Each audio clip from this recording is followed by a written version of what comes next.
Hello, everyone, and welcome to Edge of Legend here on Nat 20 Productions official on Twitch. Welcome to Season 2, Episode 39.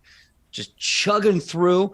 So quick heads up, Tobias will not be able to make it today. We wish him a very happy Turkey Day as he is with his family, unlike the one in our world where Tobias Raphael's family is dead, so he will not be with his family. What?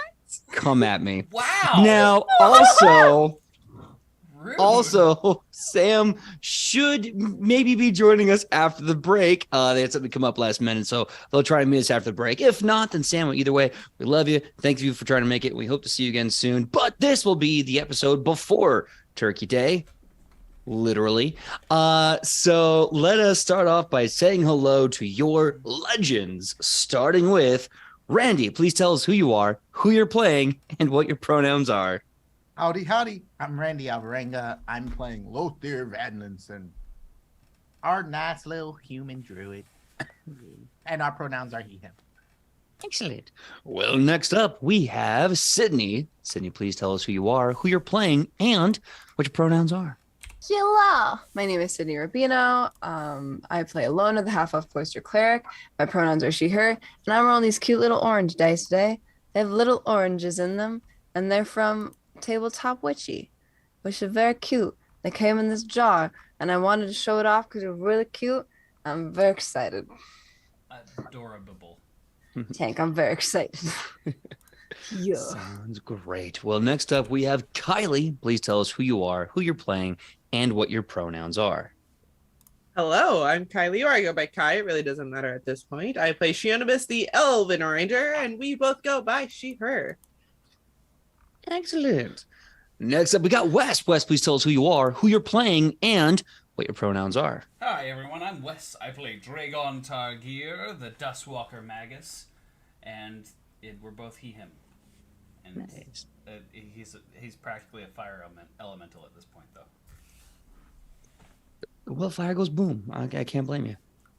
My name is PJ Megaw. I am the GM for Edge of Legend and Nat 20 Productions official here on Twitch. My pronouns are he, him, and tonight I'll be playing everything in between. Before we get into the recap, I too will flex my TTRP, my tabletop witchy dice bought for me as an early birthday gift, because heck yeah. I have these little see-through D numbers, but when you roll it, that's like a cloudy, like crystal ball of like pearlescent stuff. So it was really kind of fun. And also the D20 rolls like crap. So you will probably all never get touched when I roll these. So hell yeah. Yay! Where was that during the horror campaign? Sometimes it just sucks to suck. I don't know what to tell you. Oh! Shots have been fired. Oh, no. I don't know what's wrong. I'm just in a sassy little mood this evening. Yeah. You are sassy today. Sassy. Full of beans, I guess. So quick recap. It's a phrase full of beans. Like you're full. It's basically, it's the same as being sassy. Not a thing. You've never. Not a thing. No, Chat, let me tell you this. The I've phrases. heard it. Thank you, Randy. You get an extra hero point, and that's legit. Look, the Hey! phrases I know that they don't are absurd. Anyway, so let me do a all your quick. phrases are absurd. It might be the DC area. I've heard it. Like my family uses it. Full of beans. Okay, They do. Yeah. They do. Yeah, I use that too when I eat Kylie at is Chipotle. like, I don't believe that. The incredulous eyebrow, like, So before I forget, if you haven't had a chance to see the amazing recap done by Kylie, it's up on our YouTube, youtube.com/nat20prods. You can go in there and see Kylie do the recap, but don't do it now because you're gonna miss the show. But you want to have a really quick one. Last episode on Edge of Legend, we found out about the NCC, the non-caffeine compliant that has swept through Dragon's Grave, where no Dragon's Grave is allowed to have coffee. And because of that, Ichi is absolutely losing her mind. And around that time period, her and Lothier go to the Standing Sea, which is a body of water at the very end of the city where everyone's fishing that is magically designed so you can just walk right on top of the water. It looks like glass. Lothier jumps down inside it after turning into a shark and finding a bunch of blue rocks similar to the ones that almost killed Shionimus back in Agrippa upon Obear, as well as seeing a armor-clad man's body completely encapsulated in a giant crystal. And something else was just whooshing behind Lothier, who took that opportunity to go, no, and wisely got out of the water. So from there, we have a bunch of research and investigations happening at the library, learning about the history of Koromot, a deal that he made with Thane Animus in the realm of the dead, and what that means, what that potentially could mean, as well as a lot of other things about dragons and stuff. And along the way, Tobias Raphaelis of House Raphaelis, Grand Haspelier of the Platinum Hammer, ran into an ex-girlfriend of sorts who recognized him, and it became immediately awkward. To which Shionabist kind of turned on heel and decided to let's investigate this a bit more to find out that Hera did not get any of the letters sent to her by Tobias, that she had basically taken over the entire mercenary unit that her and Antigone were building together, and has since relocated the entire business here to Dragon's Grave to work alongside the Hunters Guild that are here. And around this time period, when everyone gets back together to start to share information, what they've experienced, it's at this point that Kylie gets a mysterious letter that just drops into her hands from a beam of magical light. And why don't we pick things up from right there? No pressure to do anything specifically, but Shionabis, in your hands is a response that letter you sent, and it says, "Tell me everything." Oh, shit. Guys, What? I think you know how all of a sudden I decided to be really open with you guys, and I'm trying not to keep anything from you guys anymore. You know that letter that I sent to that old general? Yeah. She'll hold up the letter. I thought you said you didn't hear anything back. I didn't until just now. A whole freaking beam of light just appeared in this, just in my hands. He heard we were talking about him. Apparently. Oh, wow. Him? Her? Them? Them? It? I don't know. Does anyone know who this is? We should probably ask, because I have no idea. Okay. Well, this person clearly has a divine sense of when exactly to step in narratively to a scene. So I'm going to go ahead and ask what exactly is on that letter. What does it say? It says, "Tell me everything you know." And that is it. Oh, wow. What did your note say? Oh, I told him that we could get the trees back. Oh! Oh, that. Yeah. Yeah, I mean, I would probably have gone into more detail on his letter. That's what I'm saying. Yeah. Right. That's very basic. Where are you even supposed to send the letter?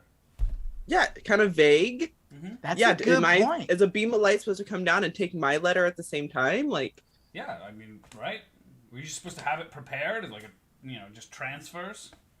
We also should not send him any information via letter. We should tell it to him or them or her in person, because they need to know directly to them, because who knows where these letters could be coming from.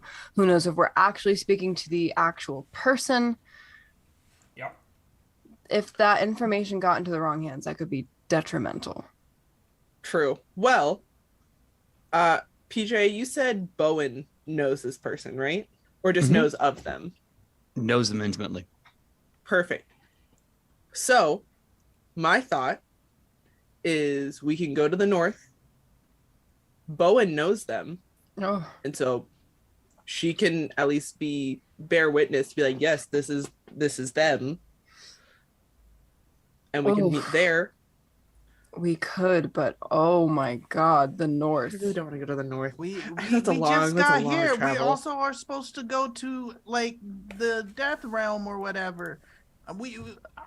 I know y'all are pretty powerful, but there's only like 6 or 7 of us. That I don't know how we're gonna be in all those places and do all the things we're supposed to do. We're supposed to stop a prophecy and destroy a piece of an evil god that's been alive for all these years. Yeah, I mean, And now to go to the north. We're It's a gonna lot. have to prioritize, of yeah, course. I mean, there's a lot of important things I feel like are going on in this town, like the guy that Lothier found in the water. Yeah, I'd like you to take me back to that because that seems very important. And maybe I have some intel on who that might be. Oh, Um, I don't know if I do. I'm just saying I know a lot about history, and I don't know if this is a historical figure that's trapped inside of this glowing rock. I mean, I didn't get a good look because there was something swimming around under the water that was really big, and I can take you back, but I mean, I would rather go with multiple people, but it's not. It's really strange, the water here. When you say that this thing was really big, you mean like Like fish? like I didn't really get a good look. But I got the feeling that whatever it was getting a lot closer, and it wasn't like the friendly kind of, hey, I'm a, nice little fish trying to say hello. This was more like watching you, kind of like stalking, Hmm. kind of scary like. I wonder if there's a bounty for a sea monster around here we could get paid for and take care of that at the same time. You're Just- right. You know, Wait, Right. can any of you breathe underwater? no, not at all. But I have lightning spells that I could like just Ah. kind of electricity the water. That's not no, because there's a guy under there. You said he's like in a rock or something. He'll be fine. I think. He'll be mostly fine. We have to we have to prioritize. These are the things we have on our plate. Mhm. We have the person that's submerged in the water.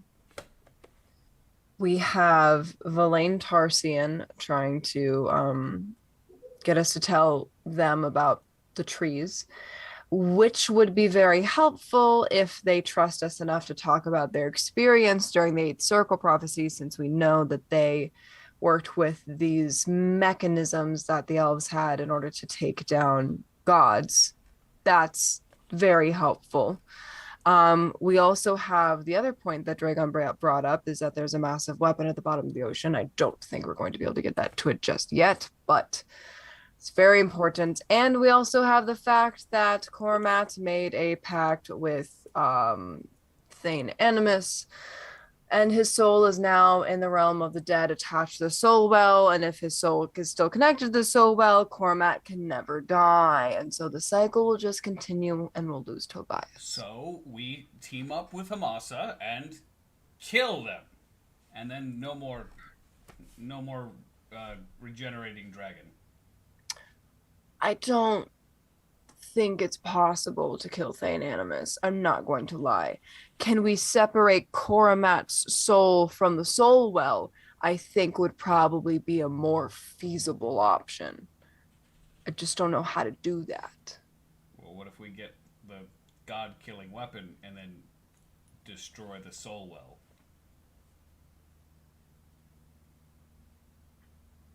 We could try. That would be very controversial, but we could try. I mean, I think people will forgive us for that one, since it'll like save the world, and yeah, that's pretty much it. That's really the important one. Yes. I did. Yes.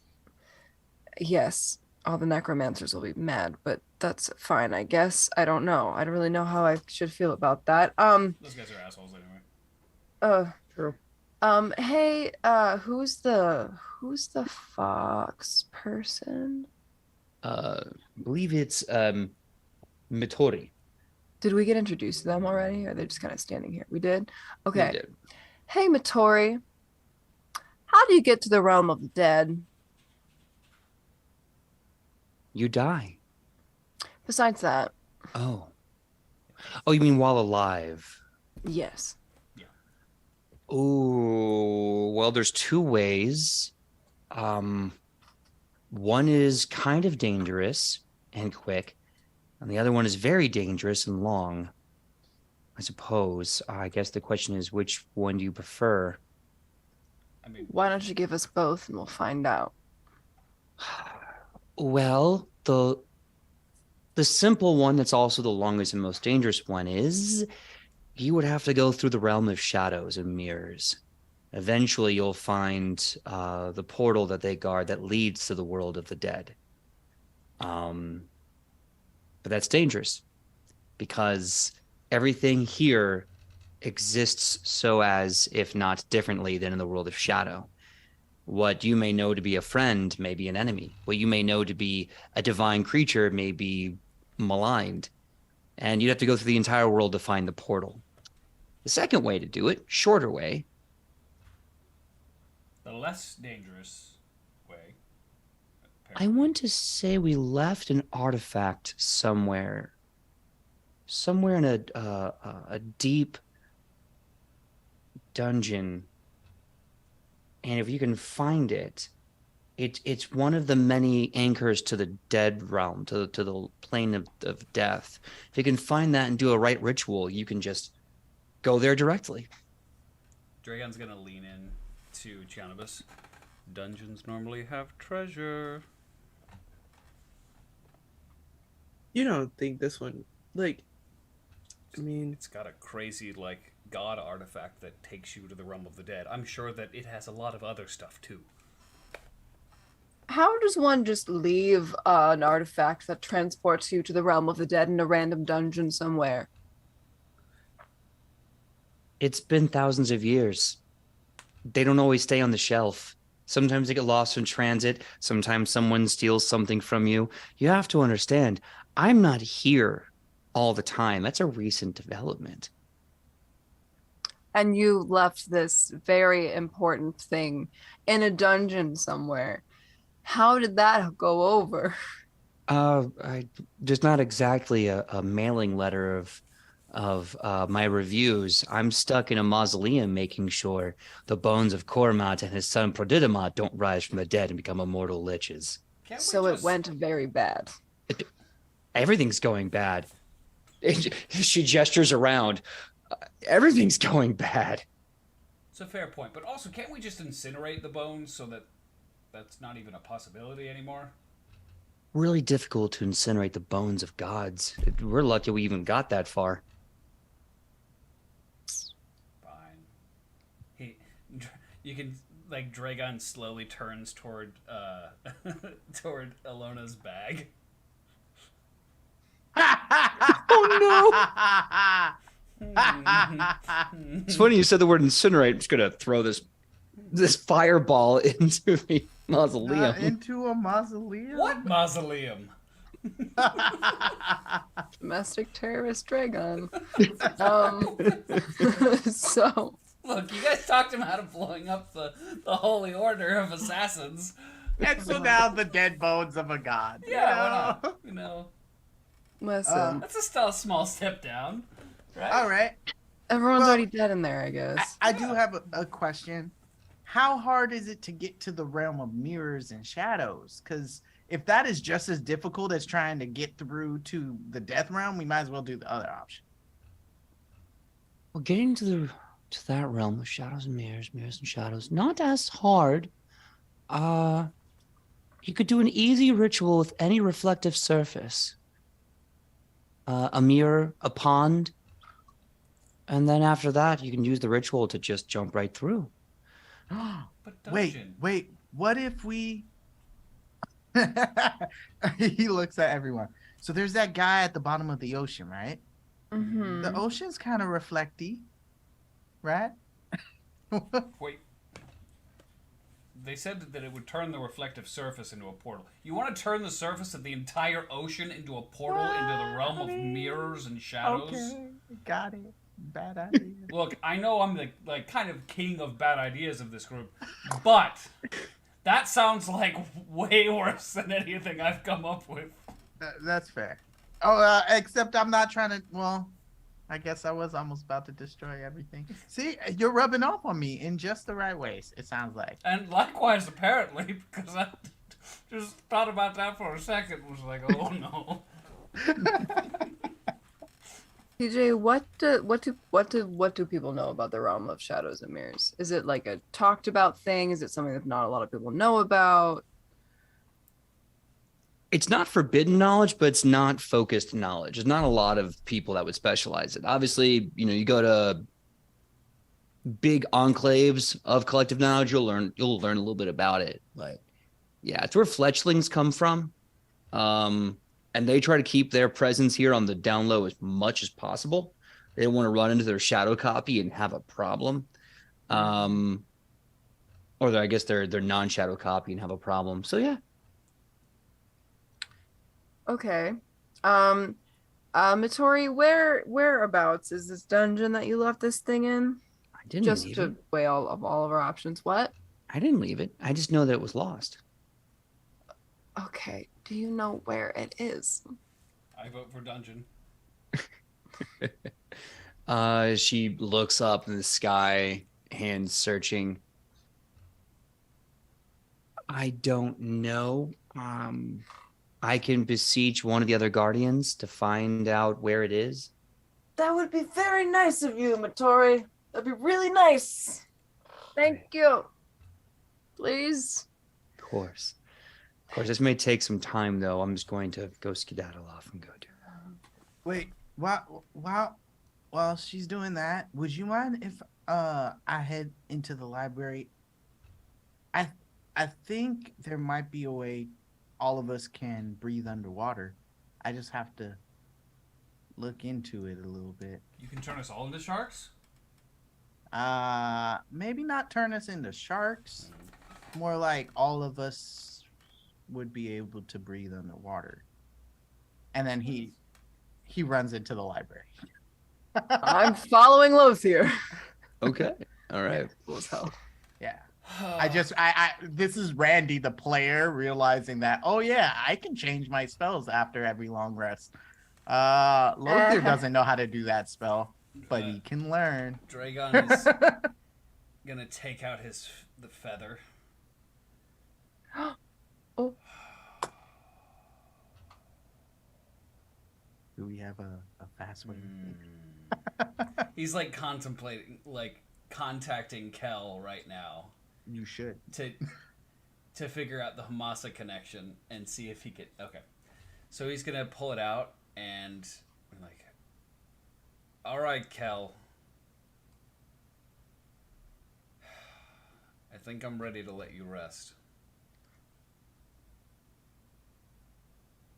You hear a very solemn silence, and then a very deep, very monotone, "Are you sure?"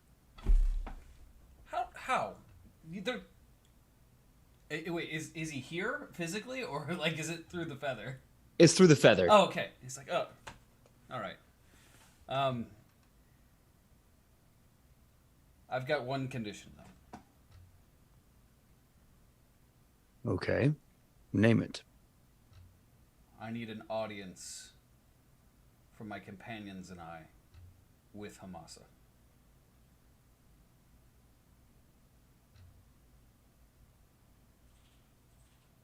If it is necessary that this happen so that I can be put to rest and you can take my mantle, I think Hemasa will be happy to oblige. You sure this is what you want? Some people spend eternity chasing immortality. I've had it twice. I don't want it anymore.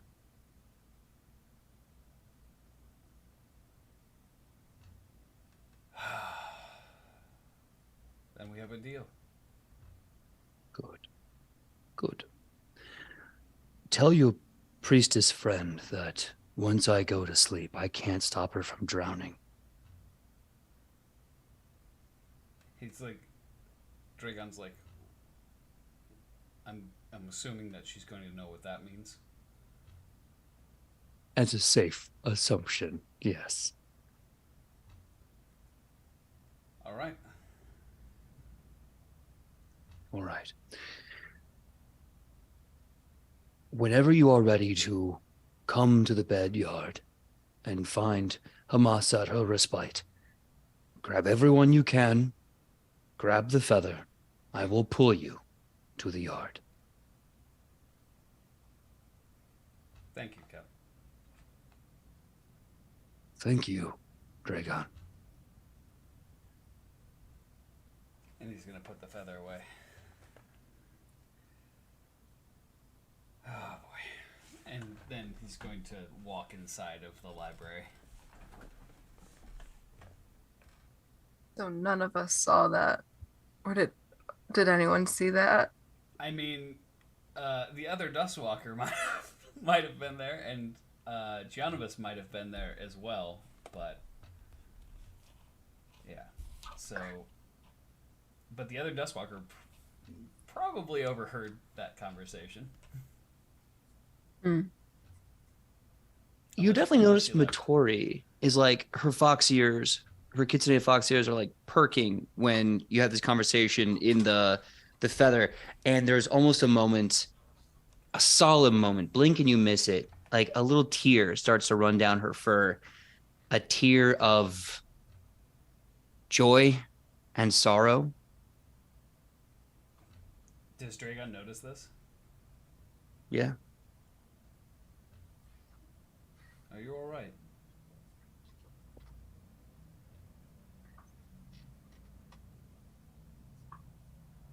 Yeah.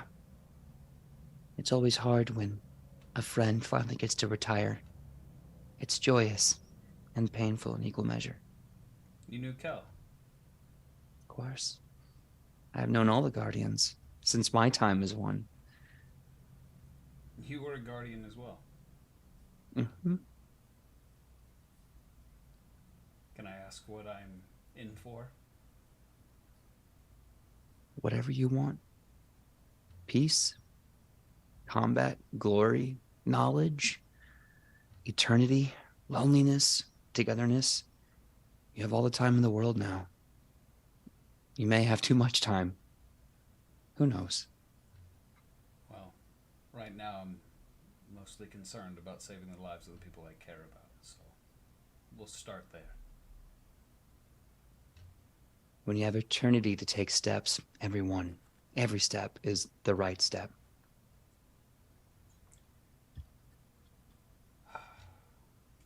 Kel could have mentioned the eternity part.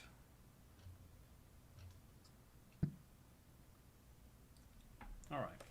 He's kind of bad at burying the lead. It's fine.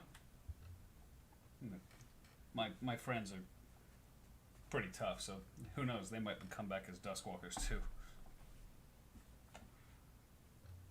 Hemasa's paying attention. Clearly. Very clearly. And hopefully she already knows what's up with the whole blowing up the well thing. That is a complicated thing, but yes, I think she's been aware for quite some time. Under his breath, he's like, she just needed somebody dumb enough to try it. You're gonna see Matori just go, I'm just gonna ignore that. I'm just gonna walk away now. Yeah, and with that, Dragon's gonna walk into the library, and you like any of you who look at him, you know that something's just slightly off. He's got a contemplative look on his face, and his head is just hanging just a little lower than normal. Like, he's got a look on his face of, did I just royally screw up?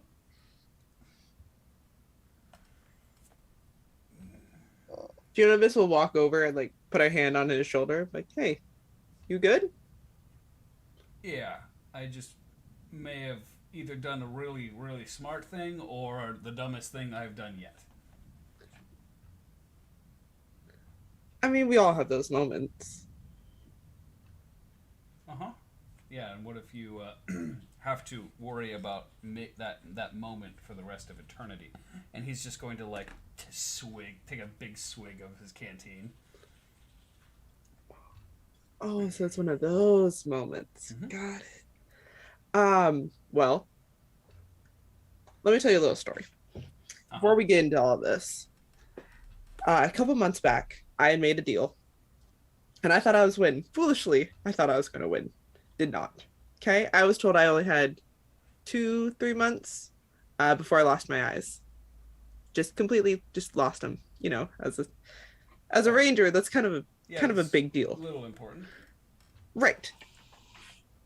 Did I think I royally screwed myself over? Absolutely. But, and I'm hating that I'm saying this, I had one person who had my back through it all. And that was Tobias. No matter how much I hate him for what he did, it comes with respect. And so, you know, you always have to have that person in your corner. And that's what we are, right? Yeah. No matter what happens, whether we save the world or die trying, literally, we got this. And we got each other. Yeah? Yeah. And he's going to, like, put his arm on Giannis's shoulder and just be like, no matter what happens, I've got your back. Now I got yours. All right, come on. And she'll like brush off his hand from her shoulder and like push him on to follow everyone. All right. We'll get the group together so I only have to tell everyone the dumb thing that I did once. And just gonna go try and find Alona. Like a kid at a candy store. So Lothier is in a book and he's pointing at it to Alona and he's like, and see, this is some primal spell here. And if I think if this works with this one, and then he pulls over another book, it might be able to work for all of us. I just need to stay up all night and study and prepare for this. But I think I have a way for us to get in the water. Obviously, that's later in the future, but I think it might work. Okay. Can we write all this down to make sure that we have it? Alona pulls out some pen and paper. Do you have pen and paper? Actually, I don't know. Yeah, I do. Okay. And I pull it out and start writing. Yeah. Okay, cool. We're gonna do this thing. Oh, hi, guys. Hello. Hi. We're just figuring out this water breathing thing. Yeah. What's up with you, Dragon? Yeah, why you look so sad? It's not really sad. It's I guess a little stressed. But some good news. I got us an important meeting. With someone in town? Not exactly. Who wants to meet Hemasa?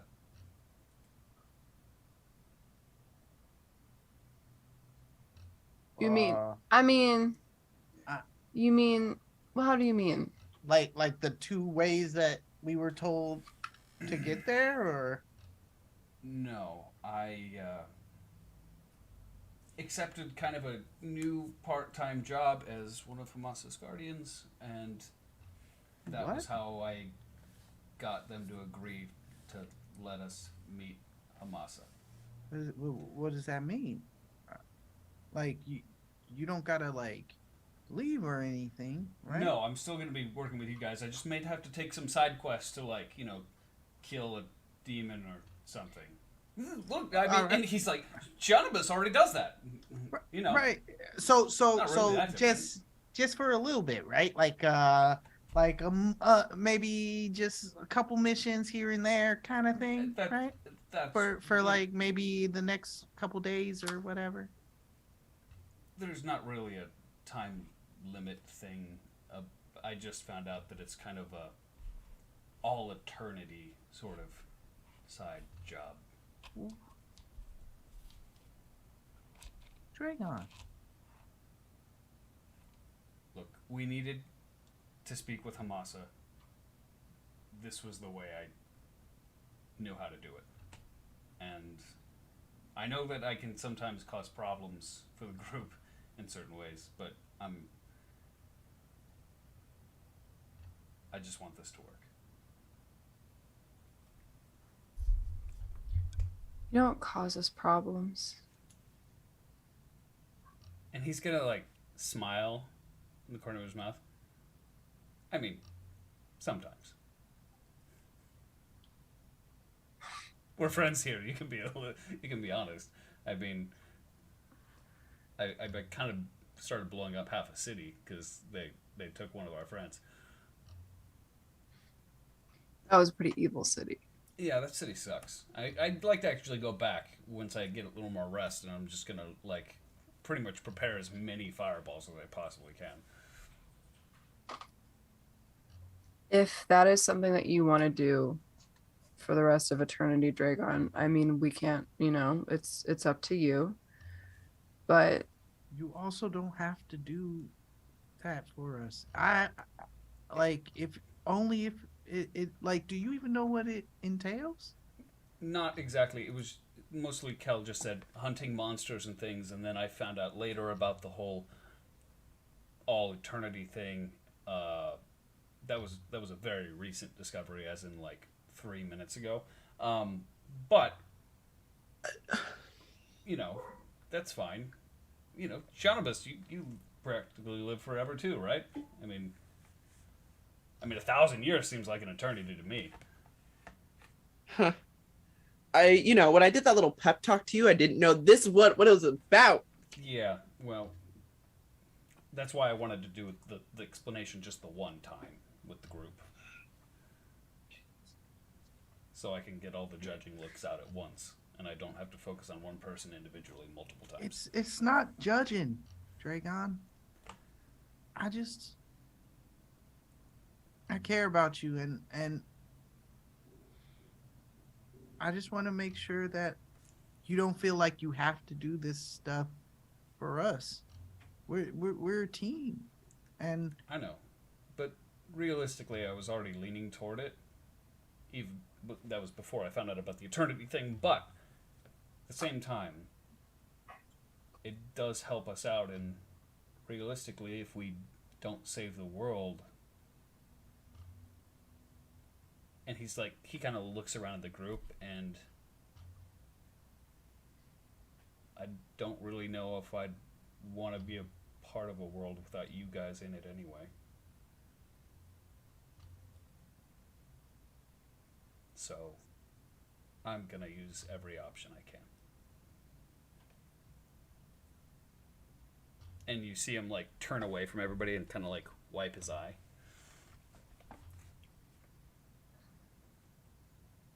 well, whatever decision you make, we're gonna stand by you. Yeah, appreciate that. Yeah. I've always got your guys' backs. I know you don't have to say it, but I do know that you have mine too. Of course, Dragon. And We love you. I love you guys. I mean, I don't really love Tobias, but he's growing on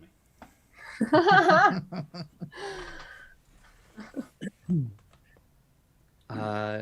Lothier, as you're looking through the druid book that you found in this library, you see something out of the corner of your eye in the book.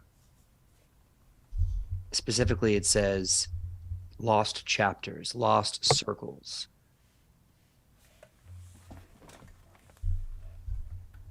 Gonna look more into that, obviously. Yeah. Obviously. Obviously. You see a chronicle in the book, leaf and animal skin and leather and stone now fixed in this book. You see redbirds circle the spore and a few others. And then somewhere you find the circle of mud.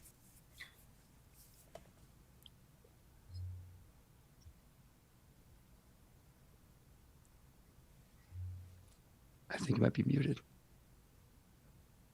What does it say?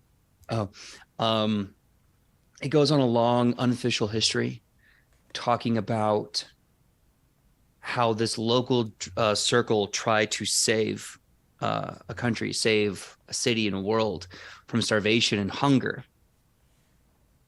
A massive conflict broke out between them and the rock and earth elementals. A desperate plea for peace was made and a compromise was struck, and it didn't work.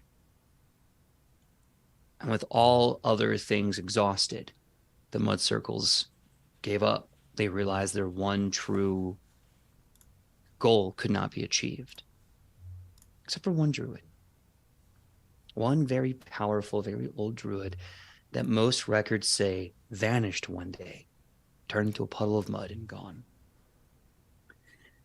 What few elves have been able to trip the veil and ride the ballad and end up in the Faelvanane, what few have and come back, speak of a man who seems to control the very mud itself in the world of the Fae gods. And that this gentleman may potentially have stumbled upon a cure for the lands of his homeland.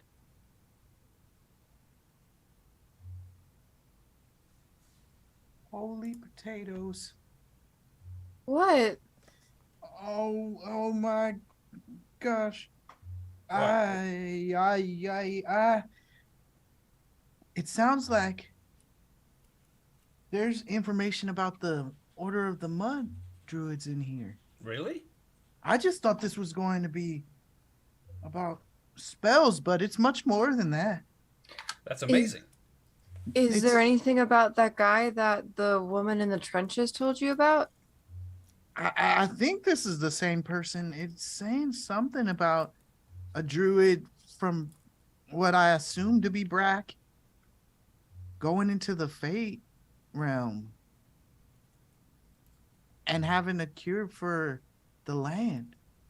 Oh, why are all the solutions to the things that we need in other realms? Okay. Add Faelvanane to the list. Wait, are you sure?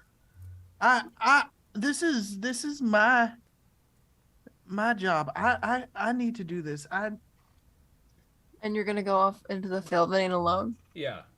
Like after that whole talk about, supporting each other and all this, you're thinking we're going to go anywhere without us? Like, you're out of your gourd, buddy. Nice. Are those agriculture puns coming from your time with the... Ah, wow. Oh, So damn you've it. been working on that for a while, haven't you? No. Yeah. That was That's just- actually really nice. That's impressive. It really grows on you, huh? No. Damn it. It's good to see the old Dragon has been supplanted by this goddess. Happy to see that. Oh, the puns. They're not even that good. No, they're not. But Dragon is remembering his time where his ability to hurt others was to grow rotten food and throw it at people. Fair. So, can I get a quick recap of the different realms we need to go to? We need to go to the Fey realm. We need to go to the Death realm. We don't need to go to the Shadow realm because that was to get to the Death realm, right? Mm-hmm. Dungeon. Any dungeon, Dungeon, not What? the other one. Well, Yeah. we actually don't need to go to the dungeon. right? Don't you we got a way to meet? Yeah. Oh, If is we that in go- the Death Realm? Yeah, Yeah. Hemasa. Hemasa's in the Death realm. That's where we were trying to go. Yeah. Oh. Yeah, that was totally intended. Yeah. You're right, that was totally intended. But we should, go visit the dungeon anyway because And then I we're mean- also going to Under the Sea. stuff. That's the third realm. Got it. Under the sea. Under the sea. I mean, yeah, if we, otherwise I could just talk to Hemasa right now, but we should go down and visit her in the Death Realm because We need to be down there. Otherwise, I could just be like, hey, Hemasa, what's up? Which I'm not doing. Not calling her. Because, you know, we got that special Gods work in connection. mysterious ways. Just saying. She probably knows we're coming already. Probably. So, Death Realm, Failvenane, underwater. Well, I The think north. the north. The north. We're gonna need a ship at some I was point. gonna say, we're gonna need a bigger boat, guys. We're going to need a teleportation device. Does anyone know? Could we research a teleportation device? How does that work? I don't know. Research teleportation device. I'll roll for it. Give me an Arcana check. Okay. Can I do that too? Absolutely. All right, I'll help. I have a question after all this is done. Okay. Yeah, the plant puns in the chat. I know they're good. There's Let me some. see these bad boys. No. Give me Uh, 3 seconds for plant puns. All right. Read the room. I can't believe he waited till now. Oh, let us stop while we're ahead. Oh, Mahooch, that's double because it's ahead of lettuce. Give me Yes. 3 seconds for plant puns. My dumbass read that as 3. God bless. Glad I got to a see dirty- her being that god, bore fruit.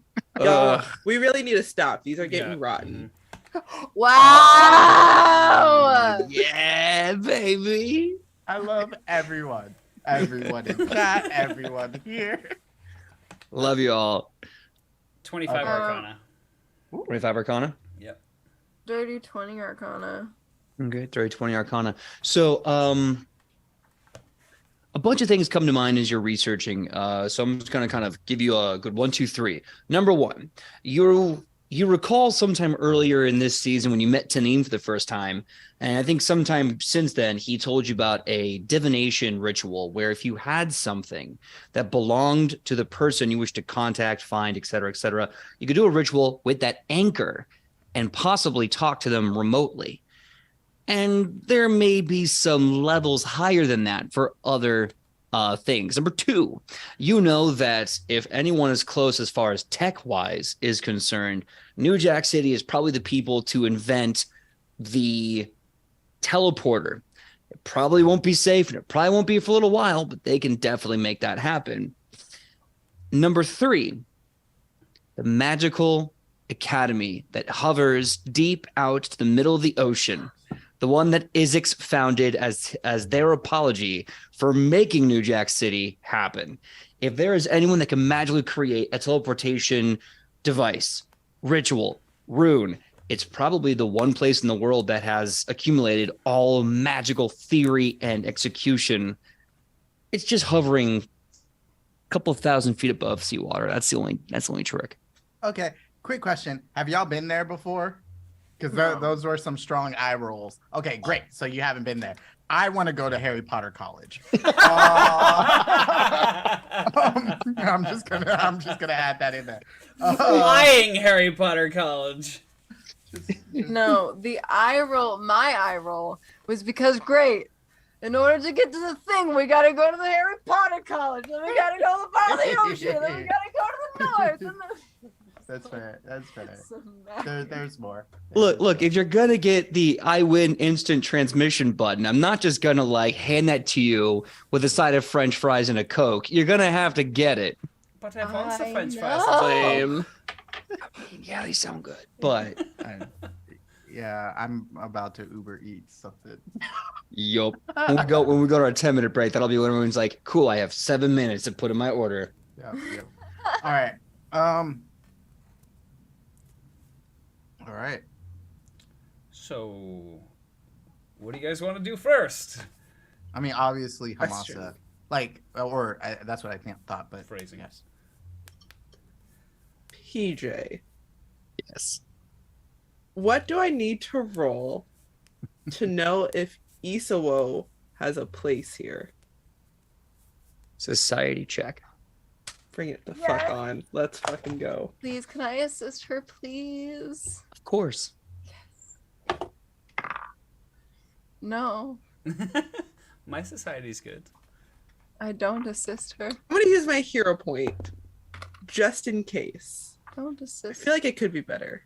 I I feel hinder. like it could be 27 on society. Okay. Make that a +2. 32 for society. Is that before Dragon helped out? Before.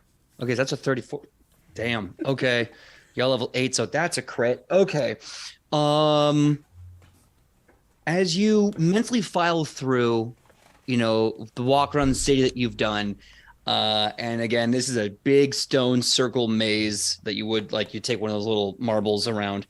You do recall, now that you think about it, a small little green awning and a familiar little thing hanging down with kind of a beautiful ornaments and all these other little attaches you recall being Isuo's style.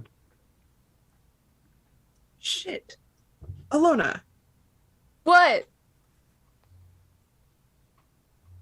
I don't know. I think I might be going crazy. I don't think I am, but I also haven't slept in a really long time.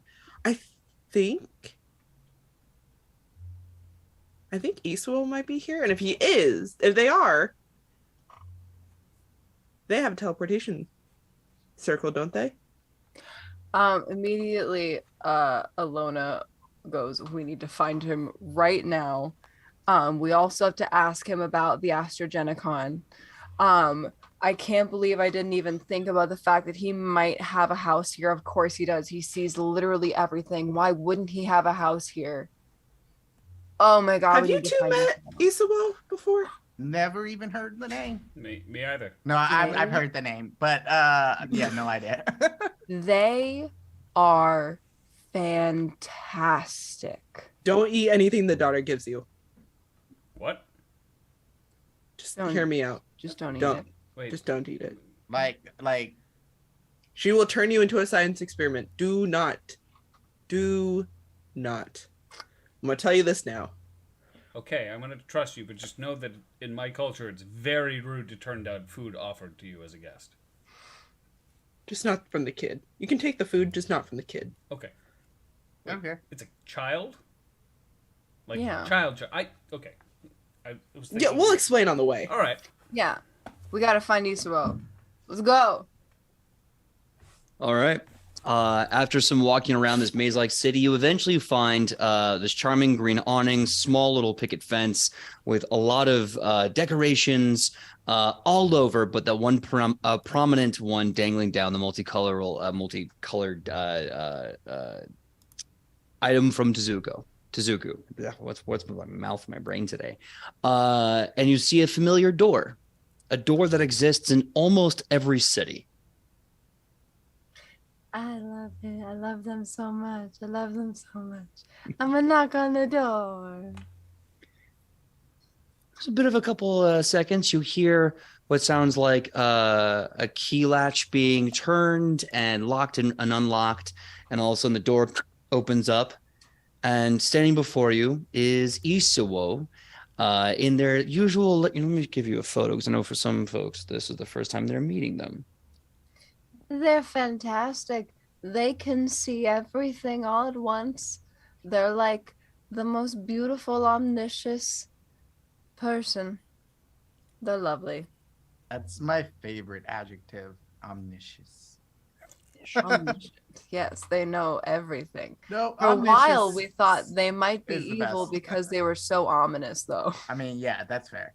I mean, anyone who knows everything should be looked at with some Suspicion. caution. Yeah. Yeah. But they've given us so many runes. They've given us runes. Runes? They did. They've given us runes. They know how to affix runes to objects. Oh. Yes. I have these holy runes. I needed to put it on my new weapon. So, win-win here. I Yeah, forgot. you got the gold, they can do it. I forgot about I forgot you had runes. I do have runes. You've had them A while, yeah. for a long time. Mhm. Oops. Sorry, thank you for the stalling. I'm looking through my phone and I'm like, I know I have them. I know they're in here somewhere. I have their daughter, a picture of their daughter, but I don't have them. I don't know why. Do you have So a picture weird. of the food the daughter gave? Brief Psyche said, my biggest question about ESOO is how they're everywhere, and yet so few people seem to be aware of them. Fair. That is a great question. The answer to that is when you don't want to be found and you're really good at knowing people, you know how to not be found in plain sight. Wait, no, that's Lothier's awesome. Also, if you know everything about everyone. What if it's really easy to avoid. you just like pulled up Lothier's picture? It's been you this whole time. Surprise! Surprise! Why can I not find this image? You know what? I am going. I have it. You have it? I have Please, it, yeah. please help me out. Save me from I'll my send embarrassment. it in the cast group chat. Don't worry. All right. All right. Or better yet, I'll send it in the I'll send the group chat and in the Okay. Discord. Follow us on Discord, I guess. Yeah.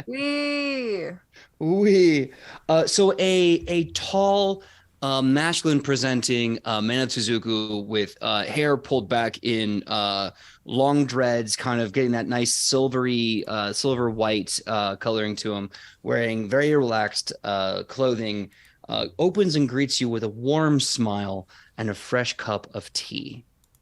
And you can just see the steam rising off as they blow into it.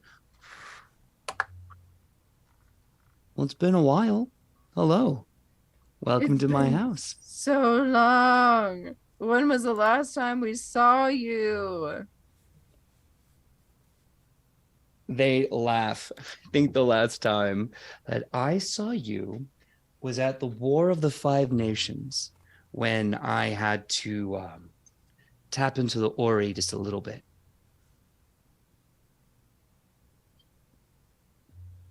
Oh, that's right. You did help us win the war. Wow. Only a little That was bit. a long time ago. I was only one of many amazingly talented warriors doing their best for their countries. I just so happened to have helped myself. And help yourself, you did. Well, it is an absolute pleasure to meet you, Isuo. My name is Lothier. And this, and I pat him really hard on the shoulder, is my good buddy, Dragon. Say hi, Dragon. Hi. They smile and they look so, Lothier Vanlinson, I'm so happy I finally get to meet you. Tragon Targir, you know, you are so much bigger in person. Come inside. Please, I'm being rude. Come inside. I just put on a pot of tea.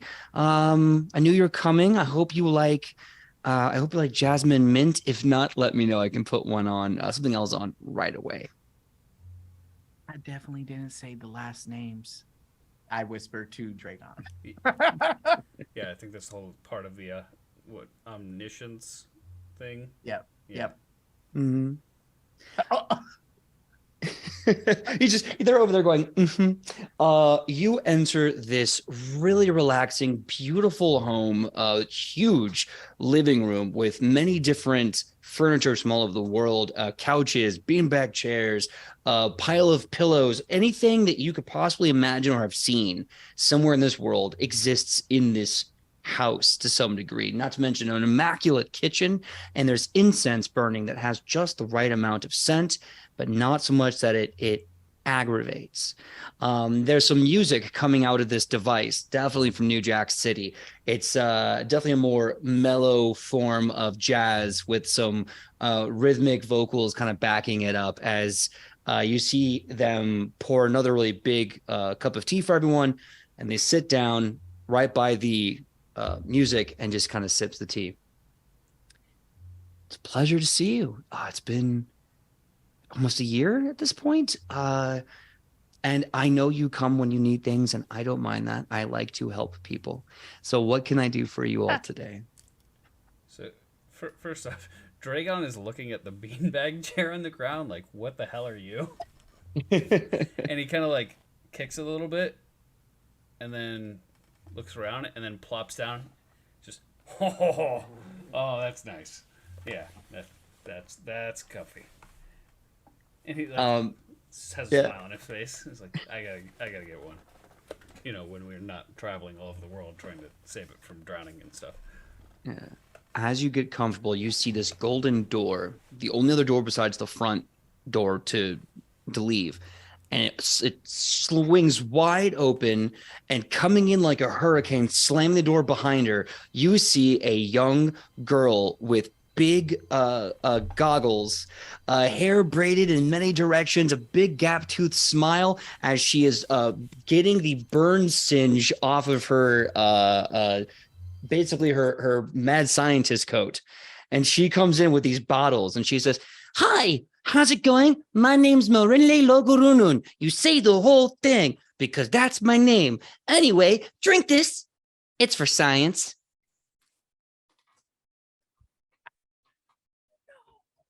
I am against drinking things. I am very thankful, but where I come from, it is very normal to not drink things for science. She looks at you with these big eyes and this big gap-toothed grin, and she goes, "Oh, no one ever drinks it when I make a bomb. They're smart. You should keep them around. All right, bye." And they take the flasks, shake it up, and you start seeing like sparks fly out the neck as they open the golden door and just throw them inside and go, "Science!" But she cackles and runs inside like a demon possessed. So that whole time, Dragon was like biting his lip, trying not to be polite to this child who wanted them to drink it, and just looks over at at Lothier. Oh, that was so close. We'll just say that when a child hands you a thing, then it's like, eat it, even if it's well, I was going to say mud.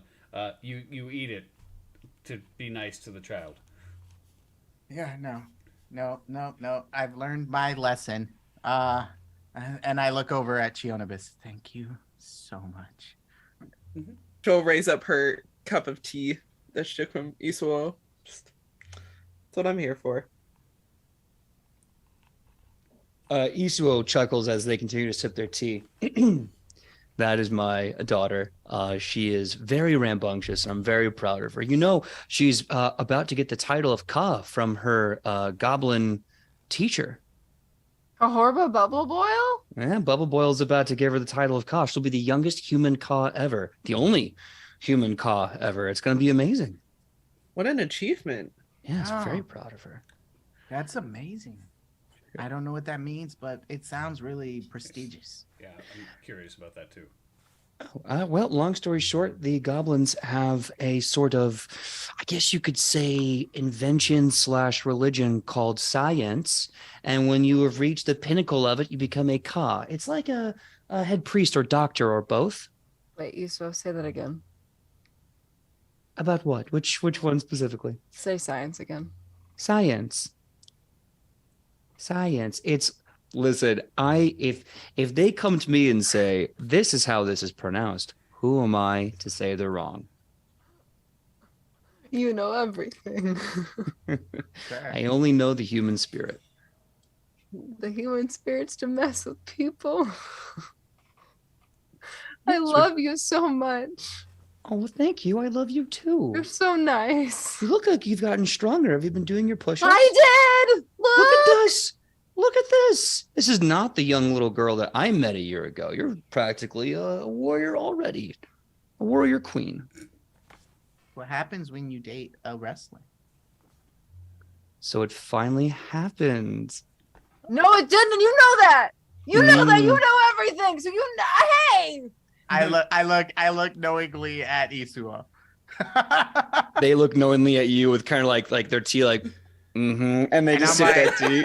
Sipping the tea. Mm-hmm. And Dragon's just like gives Alona a look, just like.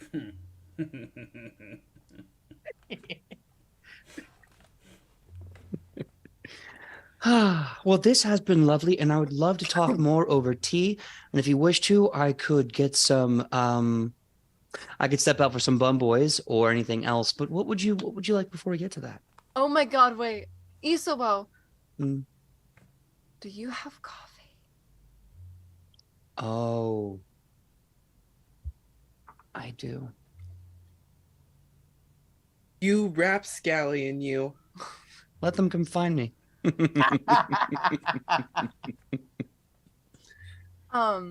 Actually, Isa, we were wondering, if perhaps we could ask you, just a question or two. Do you also have houses, perhaps, in the Northern Territory? I put one there, but I don't like going there. The weather is acclimated for people who are not me. I cannot acclimate to such cold. Mm. Do you perhaps have a home in the Mage College? Why, Alona?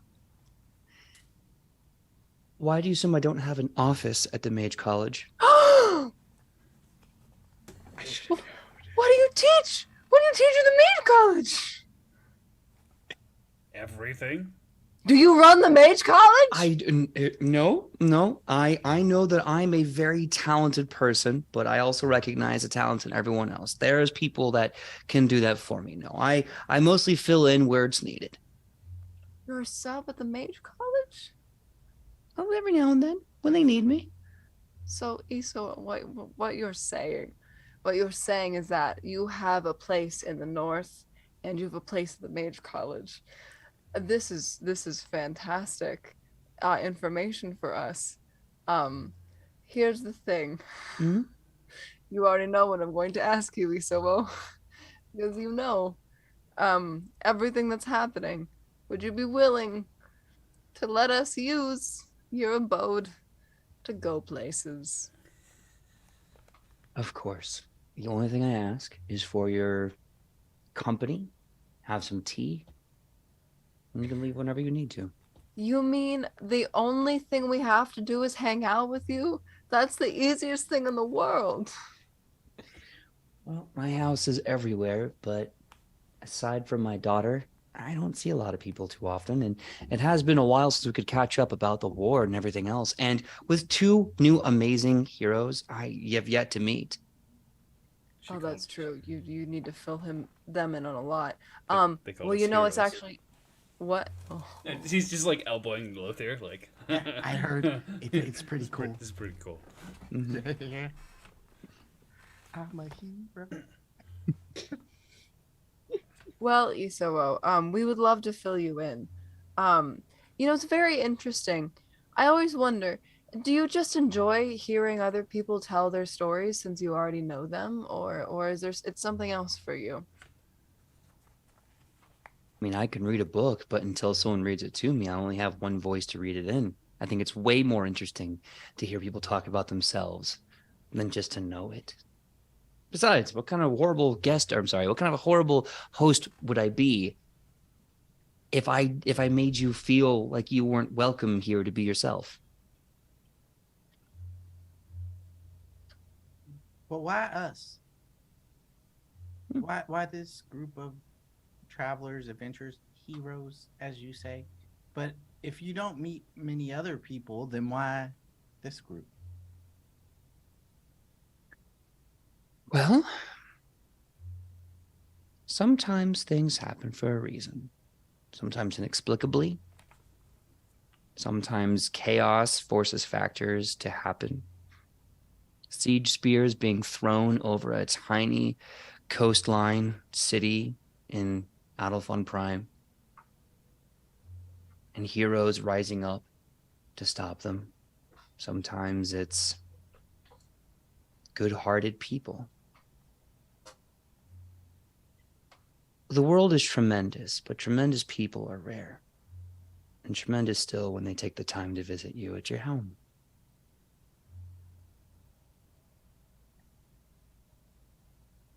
Thank you for sharing. Of course. Thank you for asking. Would you like something else if the tea isn't to your fancy, or would you like some more tea? Oh, Dragon! Yeah, what? Runes! Ah, yes. And he's gonna pull out the holy runes. I have these. I would love to get one affixed to my and he's gonna like pull out the anti-tank gunblade. I would love to get one of these affixed to this. Because I have a feeling we're going to be fighting some not great things, and this will help. Oh, you definitely will be fighting very bad things. Is there another weapon? If you want to, I can take another weapon and merge it into another. That's how Ichi got her hammer axe maul. You can merge weapons? Long story short, yes. Oh, okay. he's gonna pull out not only the gunblade, but he's also gonna pull out the Noble's Lie, the sword that he stole from his previous captors, the one that can melt into a blade of black fire and mist. He's like, could you somehow combine these two? The minute you pull the sword out, Eastwood takes a step back, 2 hands raised. You can start to see what looks like windows with the curtains open suddenly just get drawn closed behind him. And the music stops. Needle pulls off the record. You see what looks like just invisible ghosts start to move everything into quiet. I'm so glad you pulled that out. It's about time you should know. That weapon that you took from Enchelator, it's a demon-cursed weapon. And he kind of looks at the rest of the group like, oh. There's a demon in there. I can strip some of the power away, but everything else, we would have to get into the weapon and fight the demon to kill it, or break the weapon and risk the demon being set free. You see Dragon go from like, holy crap, I've been carrying a demon around with my friends, to, wait, we can go inside the sword and fight a demon? He's like, oh boy. So could I have a holy rune affixed to the gunblade before we jump into the sword and fight the demon so I can combine the two? That may be for the best, yes. Yeah. I think you're on the right track there. Oh. Will you guys fight a demon with me so that I can get a better weapon? When you said side quest, before, we weren't ready for the amount of side quests. Dragon's just so excited right now, because at first it was like, oh god, I've been carrying around a cursed blade that could potentially hurt, the people I care about, and then he's like, oh, this is cool. Hey, so does this demon have a name by chance? It has a true name. It's not what I think you're thinking of. However, you see them kind of look back as they're mentally tracing things. You are close to one in Dragon's Grave. It's not in Dragon's Grave, but you're close to one. What? Like just outside the city, close to one? Or like in the water, close to one? No, but you are close to one. Outside the city. To the west. Yes, a series of really grisly murders and reports of people dying in their sleep, spreading from small village to small village. And it is trackable. It does appear that whatever is causing people to die in their sleep or to fall asleep right where they're standing and die right there and then, that's coming closer to Dragon's Grave. The sleeping dog? I think that's what some people call them. Sounds like we have two demons to deal with. Remember when you said you weren't keeping secrets anymore? How come you knew the name of the demon? All out. Me with my teeth.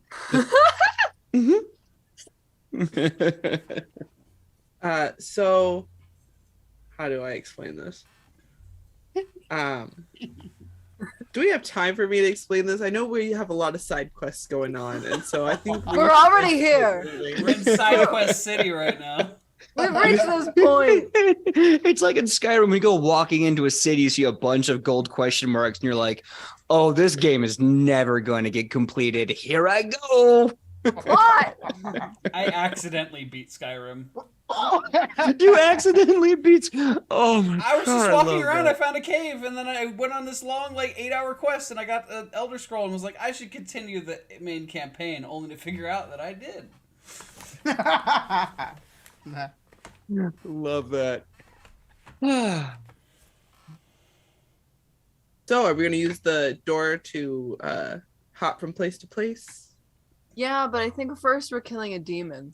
I think that's the first thing we gotta do is get that out of the sword so Dragon can have a better weapon. So the next stage of our journey, we have like a super souped up Dragon. I mean, I'm also down to kill the sleep hound, the whatever the other one is, because Messing with people in their sleep is just rude. Yeah, that's rude. Yeah. What shouldn't we wait for you to like fully take on the whole Hemasa guardian thing before we have you fight a demon? Wouldn't that be like easier? We're getting decision paralysis. Okay, all right.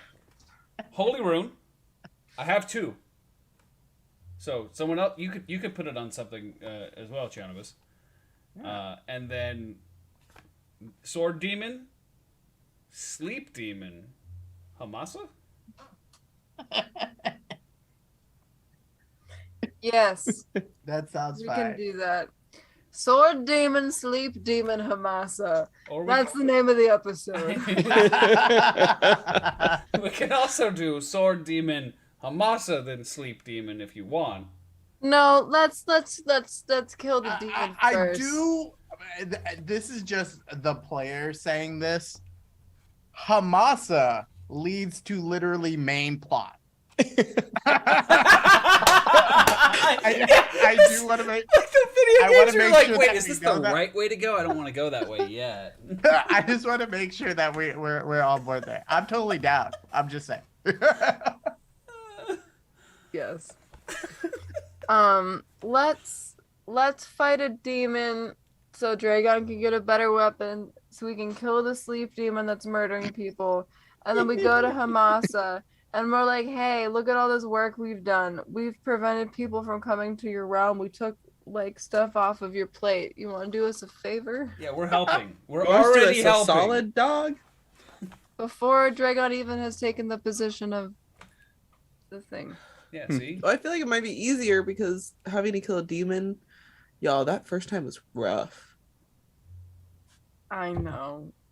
I think we can do it again. Can Yeah. we long rest beforehand, though? Please, please.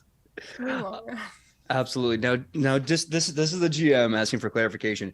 Do you want a long rest before you fight the demon in the sword, or do you want a long rest before you fight the sleeping dog? With long rest with Isowo before we fight Of course. any demons. First and now, then we fight the demons. Isuo grabs your holy rune and grabs your what was it, the New Jack City Equalizer? New Jack City Equalizer, or AKA the Dragon Slayer Gunblade. The Dragon Slayer. You see them hold on to the rune, and a warm light begins to glow out of their palm. Opening their hand, the rune, like butter in a pan, begins to slowly melt. And then they hold the blade in their other hand and take their hand and just start to move it across. And just like that butter in the pan, you can sense something in the air, that heat, that smell, that presence. And then when it's all said and done, the blade now has a glow to it. Your New Jack City Equalizer has the holy rune affixed to it. At this point in time, they stop. They hand the weapon to you and they go, for those of you who don't know, I've made my living off of magical artifacts, runes, magical weapons, magical armor, anything like that. And he starts pulling out like his coin satchel. Like, how much do I owe you? Oh, no. Oh. No. You're friends. And what's the point of having all this skill if I can't help friends? So my question to you is, would you like something? And they turn and go to their kitchen, and start opening cabinets where you see like dishes and glasses. They close it again, open it up. You see a bunch of magical items and runes just in their cupboards. They say, so I know it's been a while. How are we doing? How are we feeling?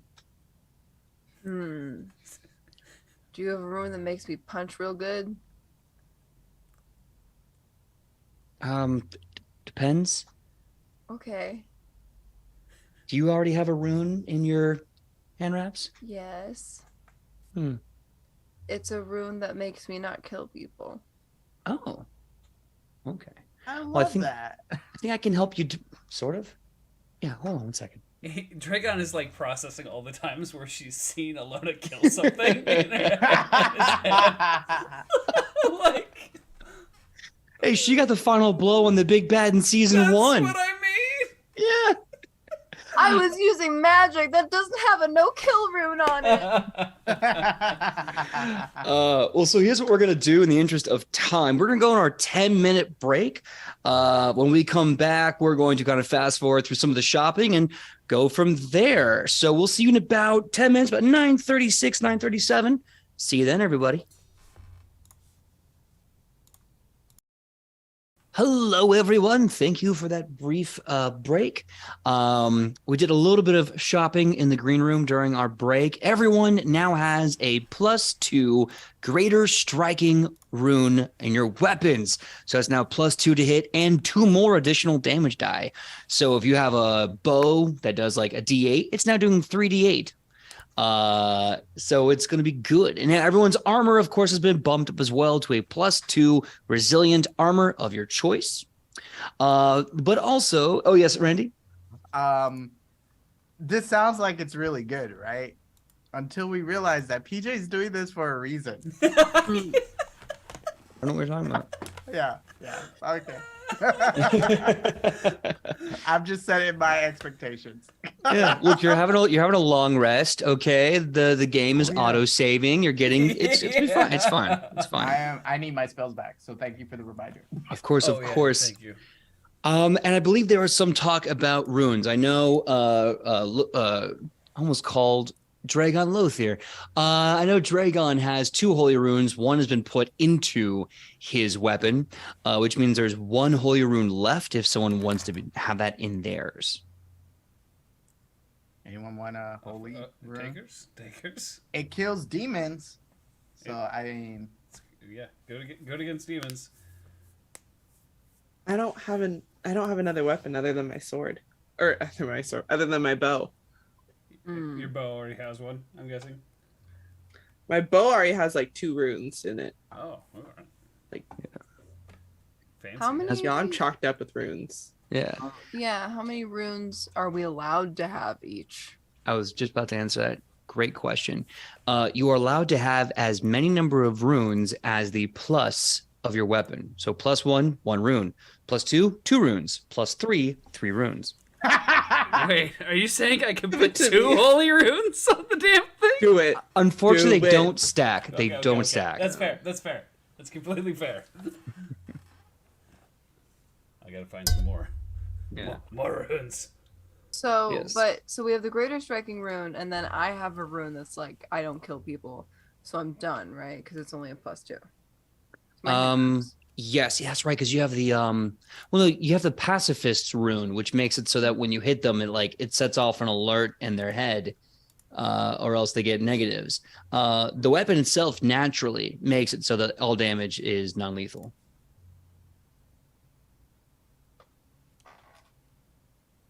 Come again? When you punch. Yeah, because of the hand wraps of Heavenly Peace. Yes. Their natural magical thing is that when you hit, it's always non-lethal. Got it. Well, So it's not a rune. It's just just an how effect. the item is. It's just how the item exists. Yes, the pacify rune is in there currently, if I recall correctly. Oh wow, all the way back in season 1. I'm not gonna lie though. If this fight comes down to you having to run in and punch them, we've done something horribly wrong. fair. The stranger things have happened. That's fair. That's true. What about you, Ichi? What do you have on your mall? Mall? hammer, axe, spear, sword? I have a rune already. I have to look in the manual to double check which one it is. This is fair. Would you like to do extra damage against demons because we're about to fight one? Can I have that? Isiwo also offers, from their cupboard full of runes, something called the Impactful Rune. While the Holy Rune does bonus 1d6 good damage against evil aligned creatures, and demons are weak against good aligned damage, so it's a pretty solid bet. The Impactful Rune does 1d6 force damage to everything. And when you crit with an Impactful Rune weapon, you can just send them 5 feet away. Okay, Ichi should have that one. I like that one. Yeah, Ichi That should sounds have sick. that one. Okay, all right. Yeah, they take your hammer, they look at it, your hammer axe, they look at it and go, this takes me back. They take the Impactful Rune and they just merge it with grace and magic. And now, on top of everything else you do, you also do a bonus 1d6 force damage, which I'm pretty sure nothing is weak against. I'm sorry, nothing is resistance or immune to. It's just good old-fashioned oomph. And on a crit, they have to roll, I think, a fortitude save of like 27. And if they fail, they get knocked back 5 feet. Got it. You just see Dragon writing down in a little notebook, impactful rune. And then, like, right underneath that, fire rune, question mark? It's gotta catch them all, huh? I was literally just thinking though, like, oh, it's like a normal type Pokemon. No resistance against force. So, PJ, Yes. I am a druid. Mhm. I have a staff that I've never used to hit things with. I could. I'm wondering, is there a rune for a druid that I can use when I wild shape? And here's the thing. I want to say there is an already existing item that functions this way, but off the top of my head, I think it's hand wraps is what I'm looking up. But I do I need hand wraps instead of my staff, because I could change it up.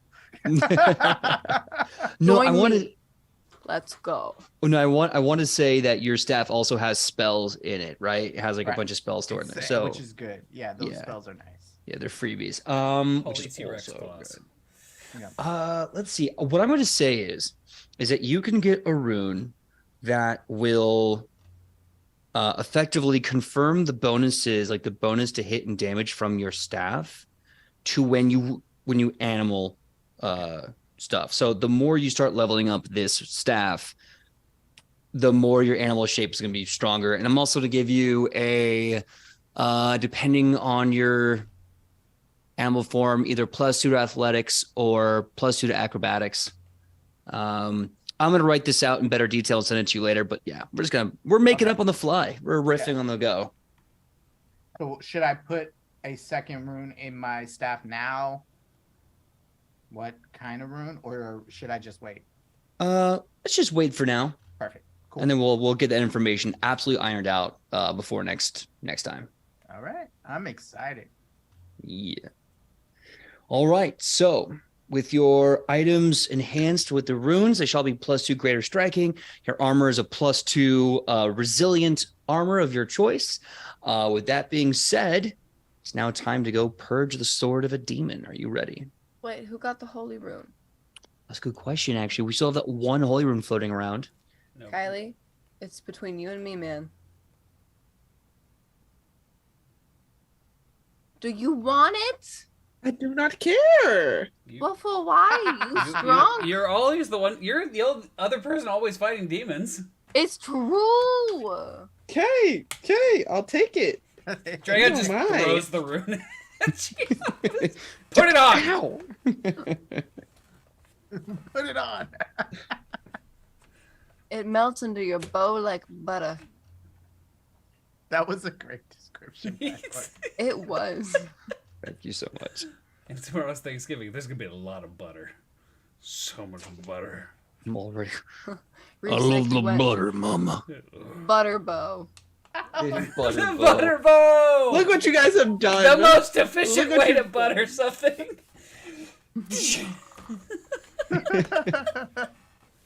Yeah, God.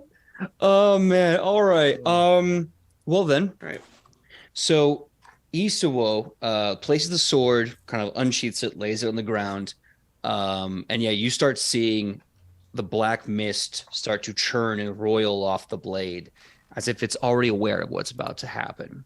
With that, they light some incense, light some candles. They ask everyone to close their eyes and go deep within until all you can experience is yourself, isolated and alone. And in that moment, be present. And then from there, you feel this tugging inward into the middle of the circle, like something inside you is moving with your body and your spirit. And then you open your eyes, and Isuo has planted your soul into the sword to fight the demon that resides within. Let's get everyone to roll initiative right now. You know, I thought we were gonna try to be nice with the demon, maybe make a pact. You know, you leave, it's all good, but no. Okay, We killed One more demons time, around PJ. here. that's true. Can you explain what this rune does? Just so I can make quick notes. I didn't have time to write. Sure, the Holy Rune. Yeah. I got Yeah. you. I got it right here. Okay, cool. Holy weapons command powerful celestial energy. A weapon with this rune deals an extra 1d6 good damage against evil targets. If you are evil, you are enfeebled 2 while carrying or wielding this weapon. So that's it. And you can activate a reaction command frequency once per day. Trigger, you critically succeed an attack roll against an evil creature with the weapon.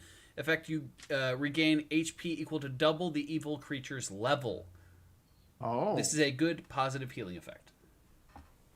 Sick. So when PJ tells us if somebody gets a crit, and PJ tells us how much damage you get to heal for, then we know how screwed we are. There's definitely been moments where it's happened where it's like, oh, I crit. What's the HP I get? You get. And I say, yeah. And I'm like, you get this much HP. And you're like, that's the power. I'm like, yeah. Foiled. All right. Let's get everyone's initiative. Let's start off with Randy. Randy, what is Lothier's initiative? my initiative is it's 18 plus 13, which I should have done the math there. 31. 31. 31. Yeah. All right. Next up, we have Kylie. What is Shionabis's initiative? Also 18 plus 13, which is another 31. Okay. Lothier, what's your dexterity modifier? So my dex modifier is +1, but I have a +2 to initiative on top of my perception. Like I have a feat for improved initiative. That's right. And I think that means that in a tie that you automatically win. Okay, so I'm gonna put that there. Wes, what is Dragon's initiative? This is the best initiative I've rolled ever in Edge of Legend. It's a 29. 29. All Because right. the only way I could roll better is with a nat 20. Love it. All right, Sam, what is Ichi's initiative?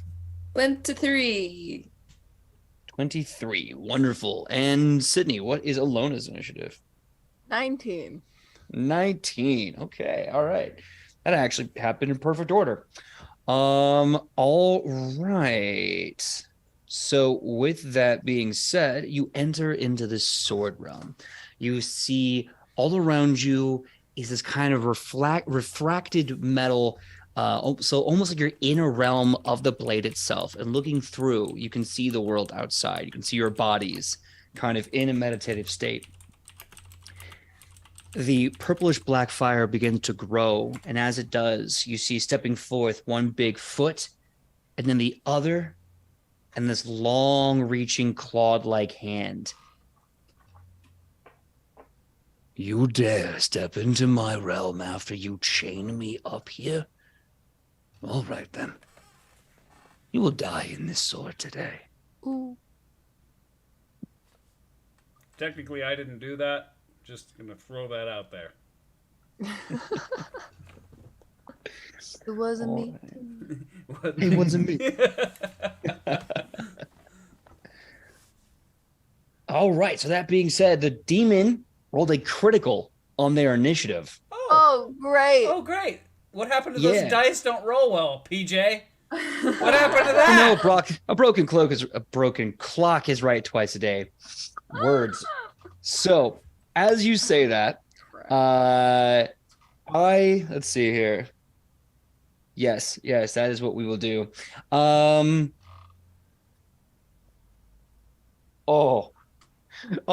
are you rolling so good? You were rolling so bad last night.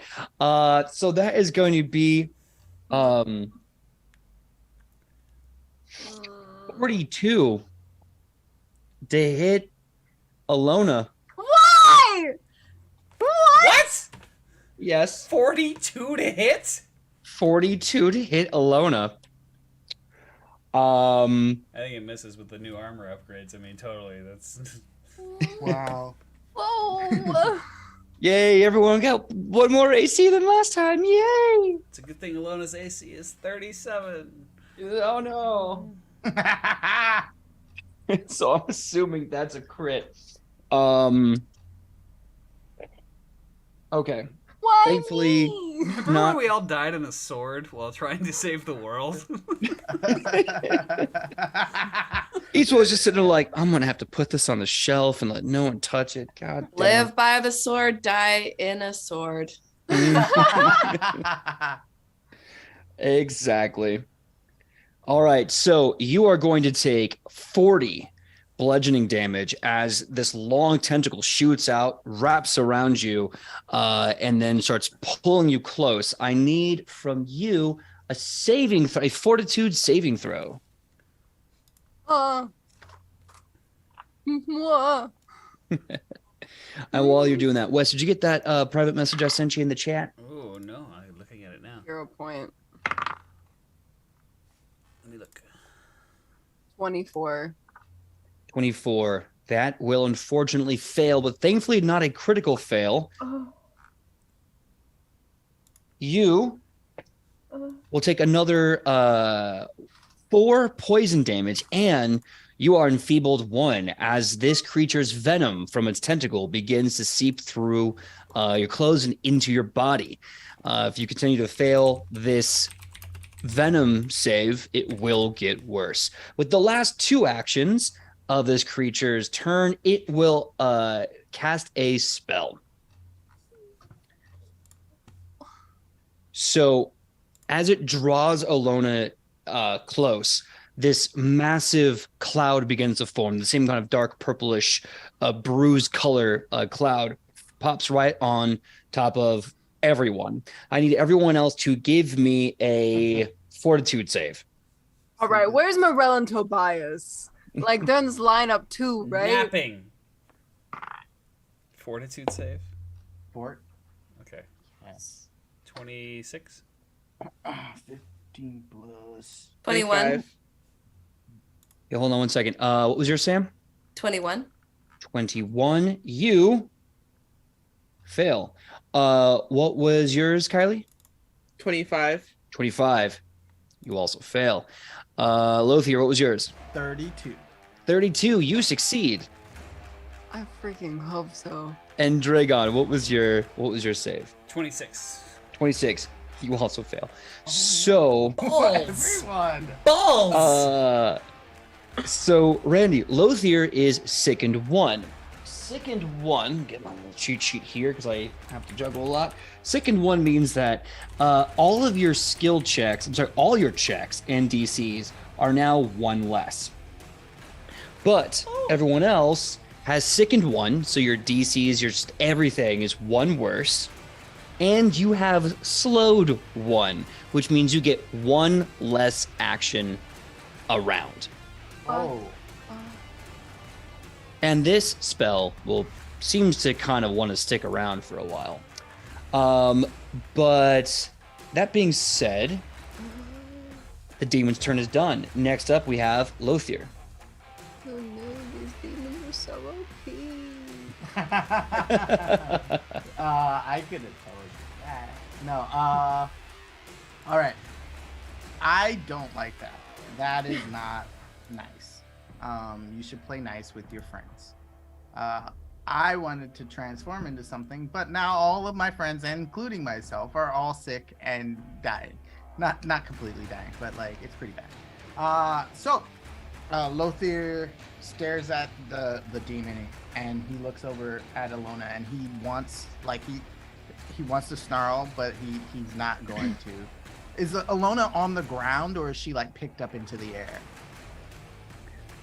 She is just currently residing right next to him. But touching the ground? I'm going to say yes. All right. He begins to move his hands, and from them sprout green vines that dart out into the darkness, like the ground right beneath where Alona is. I'm casting Soothing Blossoms. Soothing away afflictions and persistent pains and harm. When any creature in that area rolls a successful save against a poison or disease, it gets a critical success instead. The blossoms grant assisted recovery to everyone in that area to end their persistent damage, both when the spell is cast and at the start of each of their turns. Once the duration ends, the flowers lose their magical effect. It lasts for 10 minutes. It's a 10-foot area around Alona right now. And yes, so then these just like purple little really beautiful flowers begin to sprout all around you, and there's just this like sort of bursts of like beautiful pollen that like fills the air right around your feet. That brings you just a little bit of an easier time dealing with that poison that you just got. Okay. Off my sheet. Well, that's 2 actions. Well, and I still have 1 because I am seeking 1. That's right. I am going to do.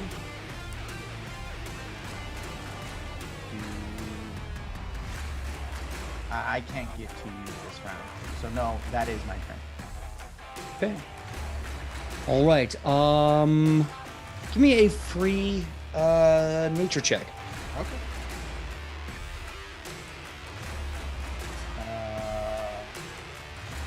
I'm fired. That's a 30. Nice. Okay. So you know that the spell you're currently residing in is a spell called Stinking Cloud. This I'm gonna want to get out of there. You're gonna want to get out of there. Absolutely. Good job. Yeah, I'm gonna use my 1 action to skedaddle to the left out of that. You start running out of the cloud, and it's just like stepping out of a haze. Like, you can finally see everything again. You can see this gross-looking like lobster demon holding on to Alona, just with this horrible tentacle lobster claw. That being said, next up is Shionibus. Shionibus, technically speaking, besides of course the sickened one and slowed one, you also have concealment from the demon. So if you're going to try and attacking him, you'd be attacking him blind with a flat DC check. Oh no, that's not good. God, I thought concealment was a good thing. Yeah. I thought concealment was a good thing. I'm like, oh, that means he can't see me. He can't, but you can't see him. Valid. I was excited at first. It's fine. All right. We are just going to blindly aim. Okay. Blindly. All right, make a flat D20 roll first. Let me tell you the number you have to beat really fast. So there's no bonuses. It won't just even matter. Did you roll a 1? I rolled a 10. Hold on, that still might be enough. Yep, that's enough. That beats the flat DC. So you can go ahead and roll to hit. Oh god. That is a 34 to hit. Holy shit. Okay. Hold on a second. 34. Is it a crit? It's not a crit, Oh. but it is a hit. Go ahead and roll damage. I was gonna say, if a 34 is not a hit, we're in trouble, guys. Oh, we have bigger problems, y'all. It's true. Ooh, and you get a D6 this time because that's special rune. I already got D6s because I have a special rune. and then get bonus. The other special rune. Just got my phone. Oh yeah, the Rune of the Reaper, I think, right? Yeah. Yeah. Just gonna throw this out there, guys. I haven't used hero points really I used 1 hero point last game, but I had 3 hero points last game. You gotta use them in the game, or else Okay. That's they good don't to know. carry over. I'm so sorry. No, yeah, that's yeah. good. That's good. why you got to make more puns. Okay. That's Pun good it to know. up. Because I was like, okay, if I don't Pun it use up. them, I just accumulate. But no. Okay. Perfect. I That's love good that now. Wes is like, what can I do to get the most hero points? I don't blame you because you see what we're up against. Yeah. That is 24 damage. Okay. And you have the Holy Rune equipped, right? Ooh. Holy rune. Yeet. 29 damage. 29 damage. Okay. And that includes, ooh, I don't know how you want this to work. So one of those is necrotic damage, and then the other one's the holy rune one. Good damage. Nothing to worry about. Your arrow hits in, as you just like, you kind of blind shot. You can see the stinking cloud cut apart for a second, and just before it reseals, you can see your arrow going deep inside this lobster abomination. For my last action, as my arrow parts the cloud and I can like see him, can I mark him as prey? Yes. Perfect. That's the end of my turn. Okay. Well, you attacked once, correct? Oh, that's right. Yeah. You're slowed. You're slowed. You only get 2. Mhm, so I only have 2. Thank you for reminding me. Okay. So with that, next up we have Dragon. I believe you're still sickened 1 and slowed 1. Yes, I am. Can I see this guy or no? You both have concealment from each other, so unless you leave, you're going to be just kind of shooting an anti-tank rifle round into the breeze. I really don't want to shoot an anti-tank rifle round into Alona. So, first action is going to be to run out of the cloud in the direction where I saw Alona get yanked. So, Dragon's going to run in that direction and try and leave the stinking cloud. All right, so as you leave, you sure enough see this, let me get the exact size. You see this about medium size. It's maybe like a little bigger than Morel, the giant lobster demon with a tentacle claw and a lobster hand, like just with Alona wrapped up. And yeah, you have one more action. So he's gonna do the first thing that he can, which is strike at the claw holding Alona. Or the arm holding, so he doesn't get close enough to hit Alona, but just far enough away to like try and slice through that to free Alona. Okay, go right ahead and roll to hit. Okay. Using that 1 hero point now. Now 1, oh my god. Oh, that's way better. That's a 34 to hit. That will hit. Awesome. Okay, cool. Wow. Give me this and that. Oh, okay.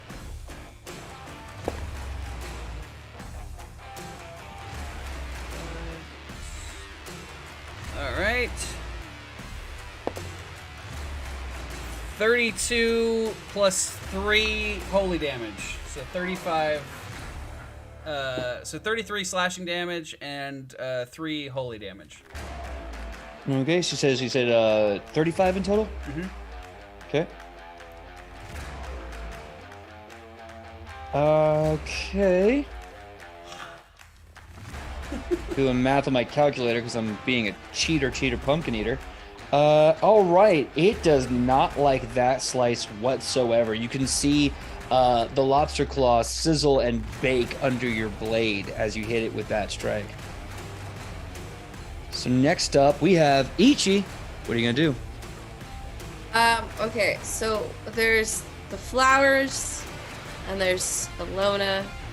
Are they next to each other? The flowers and Alona, yes, they are. I think the flowers are basically right under Alona. Okay, and Alona is still grasped or not? Still grasped, yes. Okay, so I will get there, and I will smash. Ichi smash. On Easy smash. the whatever's got the grip. Sure. Okay, one of y'all is sending some silly messages because you're laughing. Reap Psyche in chat. We've got the butter bow and the lobster demon. It's perfect. I'll let you know that the other silly message that's being sent in chat is that your demon kind of looks like Tamatoa, which is the lobster little guy from Moana. So Oh no, now love- Shiny's playing in my head. Oh my god. that's, I love that guy. Crying. that's the last thing I texted to Kai. Oh god. So sorry, Sam, what was your roll to hit? It was a 26. 26 will miss the lobster demon. It'll miss the lobster Horrifying. demon. That's All right. horrifying. Well, that's it for me. All right. Swing and a miss. End of the round. We have Alona. Can I You get are out? still in this creature's grasp. Can I get out? Yes. You're gonna hate this. I need an acrobatics check No way. or an athletics check. Loser. Before that happens, Alona gets to roll saving throws. Yes. You get to roll a saving throw to end the poison effect. Thank you. Okay. Listen. Mm-hmm. Randy, what was the good thing you gave me? I gave you if you roll, then you and you succeed, then you get a crit success. But I guess you are so far from succeeding that it won't matter. I rolled a 1. Oh no.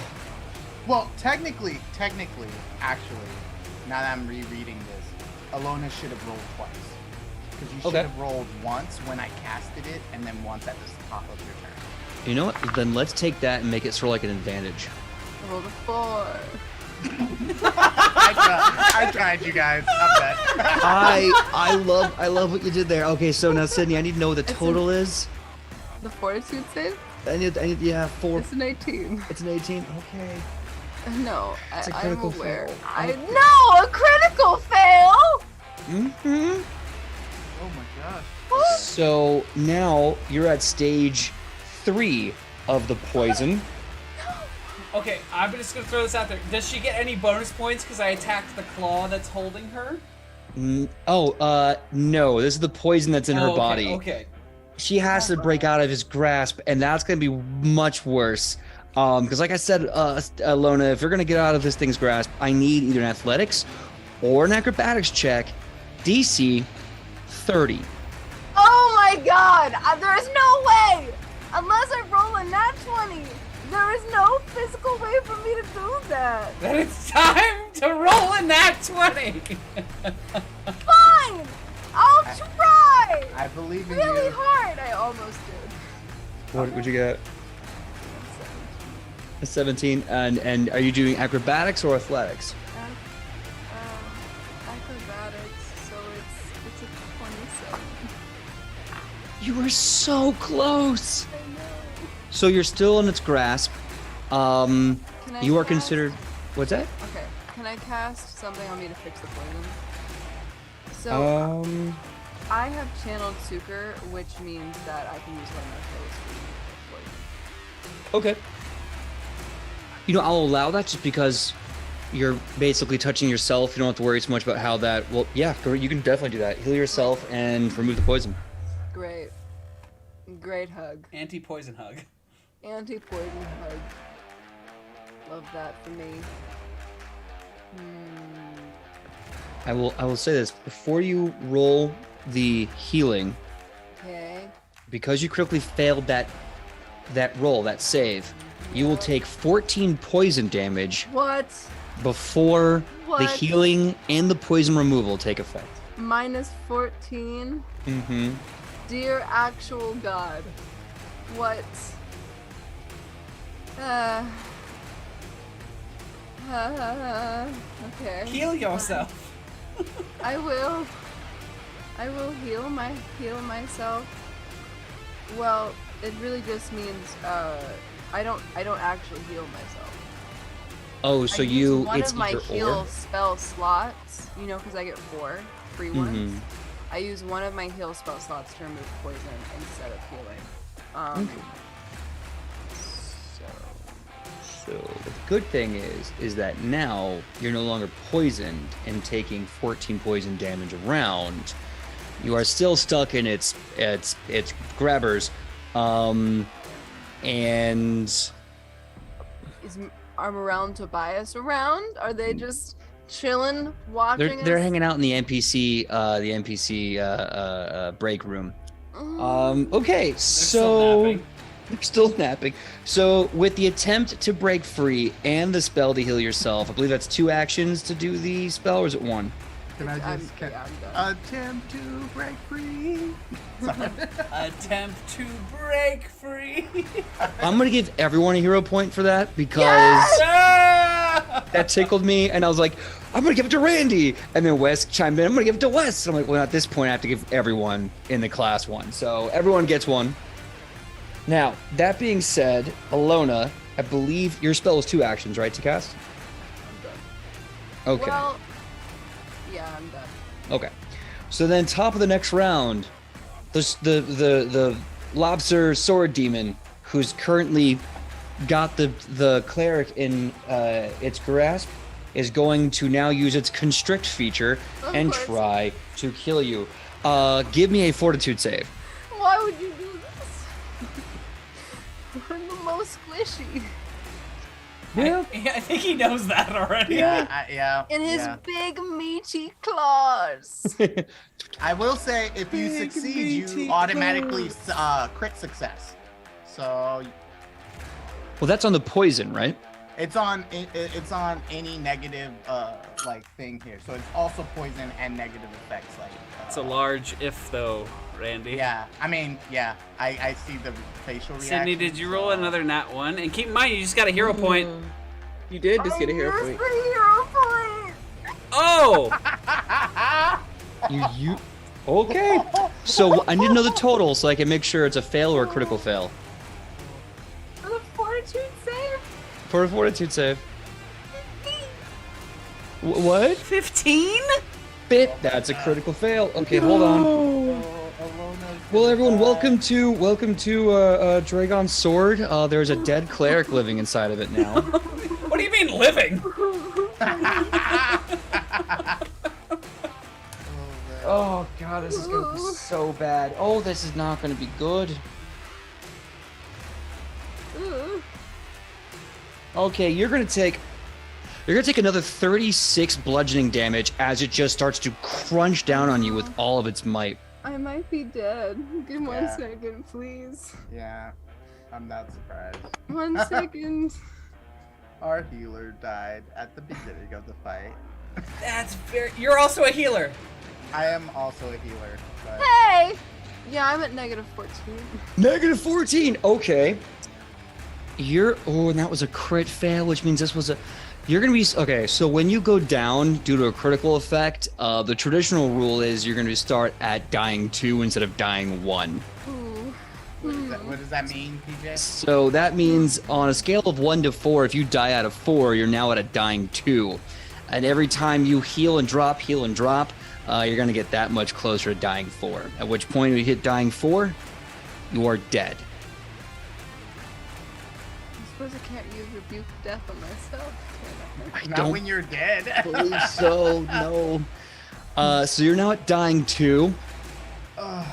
And he has 2 more actions left. What? That was 1 action to crush her.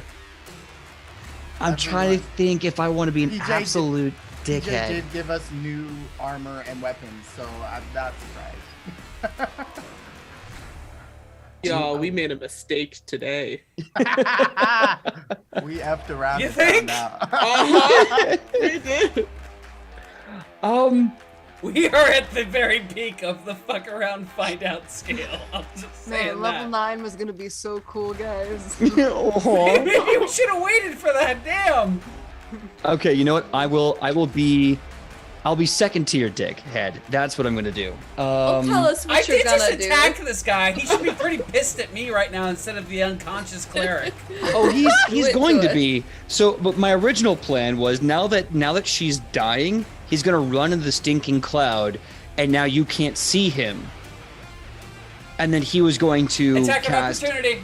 PJ, actually, Yeah. why would he? So I have Order of the Storm, which allows me to see in obscured mist, fog, Oh, and those kinds of things. So I could see her.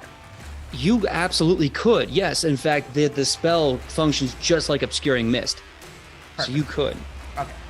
All right. So then, what I'll say is I'll continue my first dickish thought, which is he is going to run and hide into the mist, and then, even though this is 2 actions, I'm going to flub it and say he's going to cast See Invisibility, which means he can now see through the mist himself. Attack of opportunity Go ahead and roll it. as he runs by me, carrying my very unconscious friend. That is a 29 to hit. A 29 to hit will just hit. Oh, well, we figured out his AC. Oh, that's horrifying. Okay. Okay. So let's hurt this man. Okay, that's way worse than the other roll. Oh, that's way worse. Oh, okay. So 12 slashing damage plus 5 holy damage, so 17 total. 17 total. I rolled very low. Okay. As he runs by, you take that sword rifle and you get a nice clean strike on the run through. And he is beyond bloodied, but still standing. With the momentum, he bounces off your blade. You can see Demon Ichor just like splattering all over the inside of the sword. Rolling off the strike, he goes inside the mist. Oh, is he squishy? I mean, squishy. Like he has a high AC, but apparently he doesn't have a lot of HP. So, yes. So is his entire tactic kill them before they can land a blow on me? It's certainly looking that way, yeah. Yeah. I mean, this was also supposed to be Demon 1 of us killing multiple demons. I'm kind of on the side of not messing with the demons anymore, but All We right. just need to hide Alona behind all of us. Just like, you go back here now. all right. So, yeah, this is now Lothier's turn.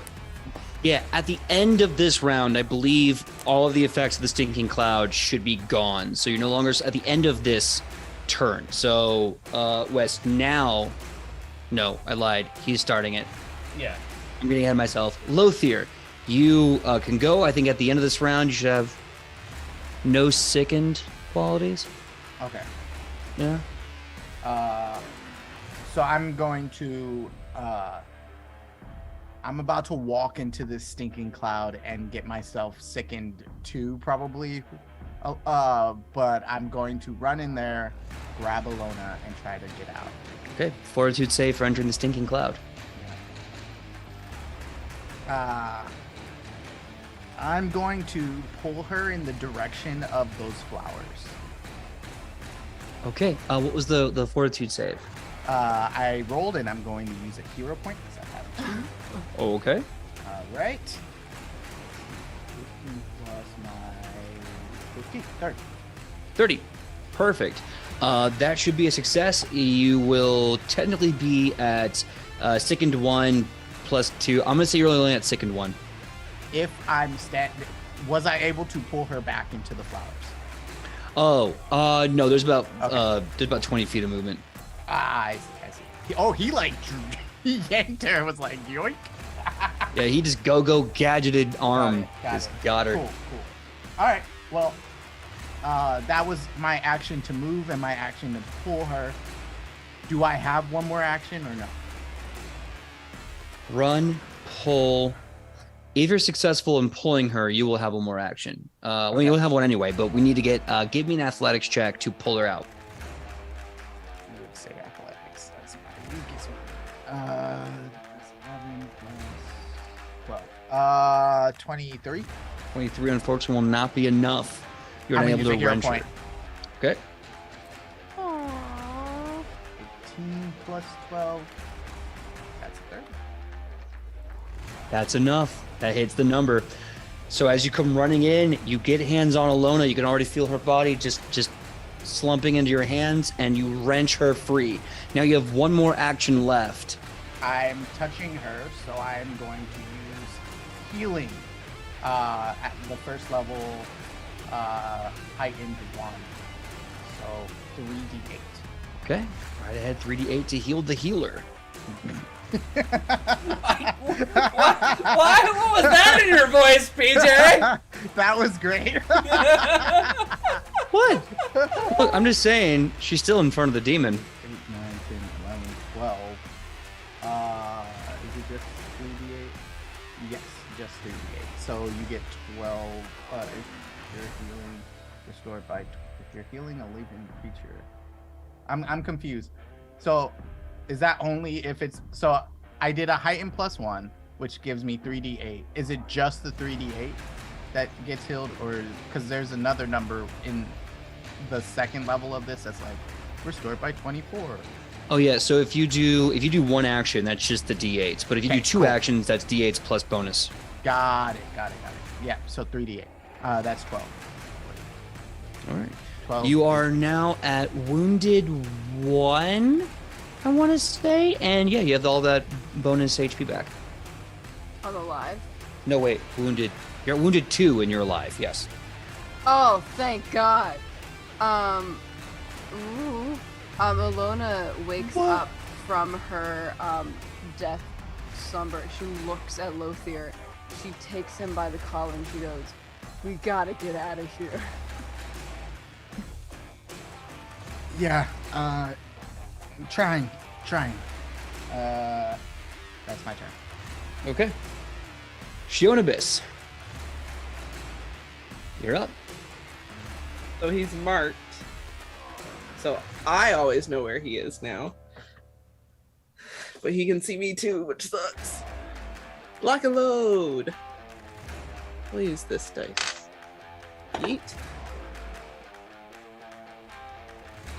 38 to hit. 38. Let me ask you a question. There are right now 2 people nearby the demon.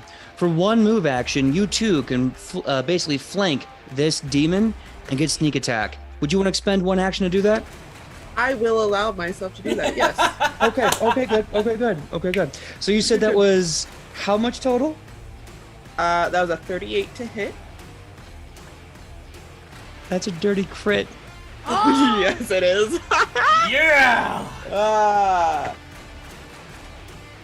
Get him. That means it's 5d8s now? It's 3d8 from the weapon, 1d8 for the. Is it 1 or 2d8 for marking your prey? 1. I don't know. Where's my book? I'll do a quick cheat sheet. While you're doing that, also add all the other bonuses you get for the Rune of the Reaper and the Holy Rune. That's a lot of damage. And also don't forget the sneak attack 1d6 you get. Oh yeah. That's a lot of d6. Yay! Thank. And then a Demon d10. murder. Ooh. Oh, and the d10 gets it to crit. Yeah, that's right, the deadly d10. That's right. Look, in the other system, everyone's like Rangers suck, but here in Pathfinder 2e, it's like no, they're busted. They're so freaking good.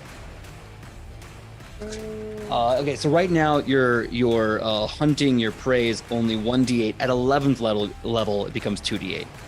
Okay. So 4, But isn't it doubled as a crit? Yep. So it's Yeah. I was just counting like main dice before we doubled it because that's so much. right. It's 3d8, 48, 2d6, 1d10, doubled. Should I just roll on them or should I times them? I don't know. I mean, it depends. How many pieces of plastic do you wanna throw around? I do like the click clacks. Do it. Click-clacks. Yep. Click-clacks, go! See kitty. Not the best I've ever rolled, but double it. And I believe the Ring of Horus gives you bonuses based on your dexterity Dex. or wisdom. I forgot. Dex. There you go. my dex. My dex. Nope. Mm-mm. Wow. I'm gonna keep doing that. I know better. The fact that you went there, though. You know what's also funny though is that my brain went there too. Yep, mine too. But I didn't say it out loud. And that's the key. Yeah. Yes. So Kylie, please tell me how much insane damage I'm about to have to put down on this piece of paper. 70. 70. Now, I must ask, you do have the Holy Rune on, correct? Yes, I do. Okay. Should just tell me the tale of how you slaughter this demon? Yes! Demon murder! Right. Perfect. No. Well, it first started when Shaw-sun looked over and saw Alona get yoinked and then just disappeared.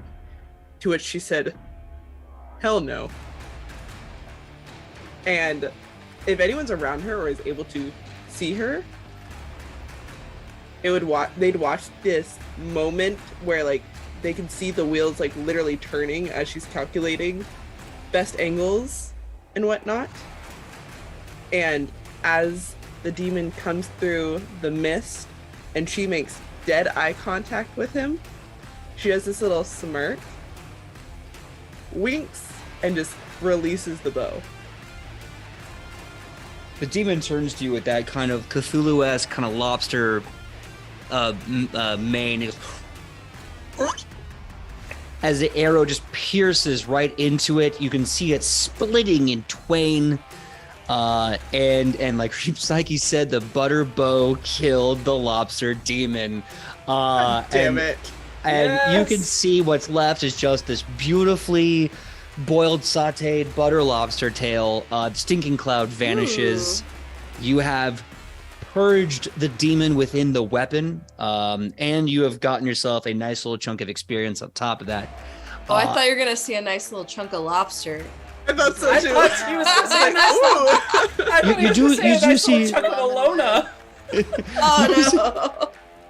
You also see a lovingly prepared on a nice plate, butter steamed lobster tail with some nice cayenne pepper shavings on top. Parsley And, falls into place. yeah, parsley for plating, but also some buttery garlic mashed potatoes Oh, and one of makes those me hungry. red lobster biscuits just right there. So that also this is left behind for you. I was already hungry, I PJ. know, and I'm so hungry.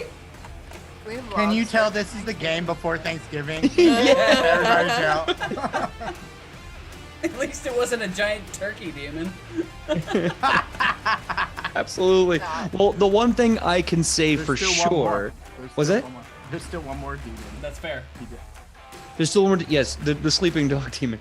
But as that happens, you start to feel yourselves being pulled again by like the anchor of your soul, and you snap awake, sitting around the blade. The roiling purple black smoke and flame now gone. Instead, you see a bright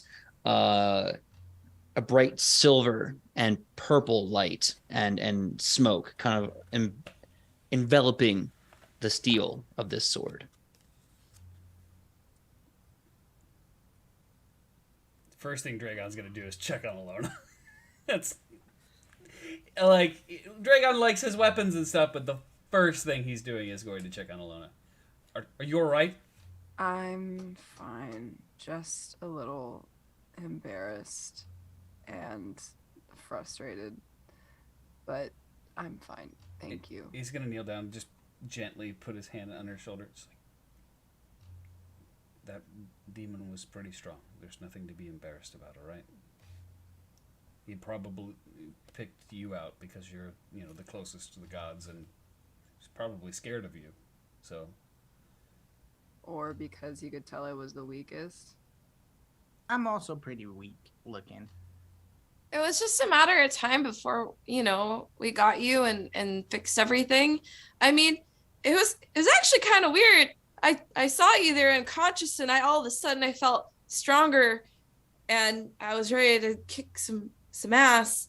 It was bizarre. Out of character note, I have a feat, Avenge and Glory, that gave me 7 temporary hit points when Alona hit the dying condition. So yeah, it was just someone got to you first. So we all got you back.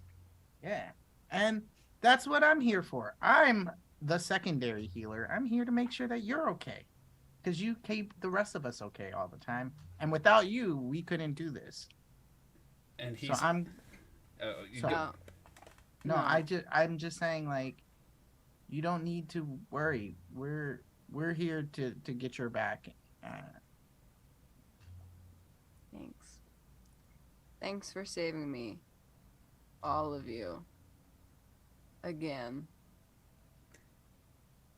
It's as long as you're okay, everything's fine. I'm okay. Thank you.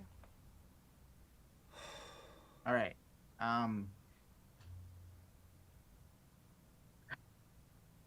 Wasn't there another demon?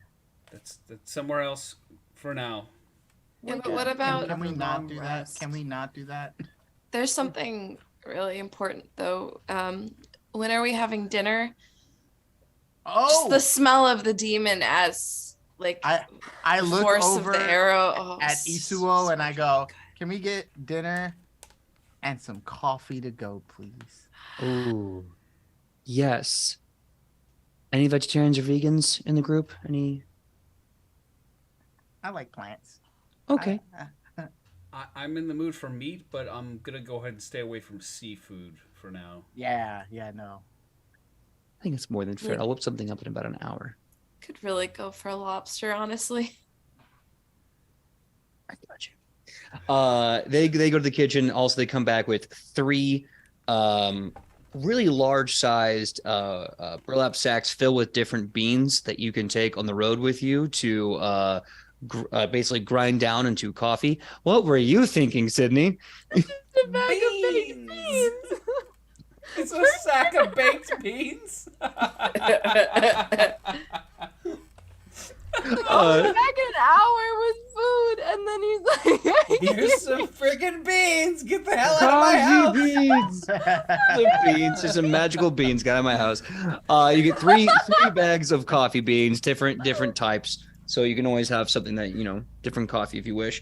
In about an hour time, enough to refocus and recalibrate. They come out with a massive feast. You have vegan and vegetarian options, as well as like a nice juicy steak with potatoes, and just because Ichi asked for it, one little side dish with 2 lobster tails with lemon butter, still just kind of sizzling. I'm salivating, sizzling in the sweet meat of the lobster. Is there a tiny stick figure in one of its claws? Offensive.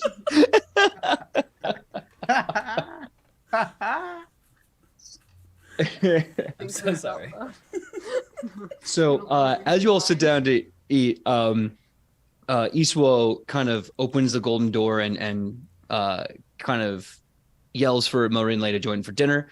Marinle comes back. Goggles just completely blasted over. She takes them up. You can see these nice little blast stains around her eyes from explosions. And she's like, dinner. I often find a scientist cannot make science on an empty stomach. Not yet. I will perfect it one day. And she kind of kicks up into a chair, her little feet kicking below. It's too small for it. And she joins you for dinner, and you have a nice family dinner with Isuo and their daughter. Dragon's gonna lean into Lothier.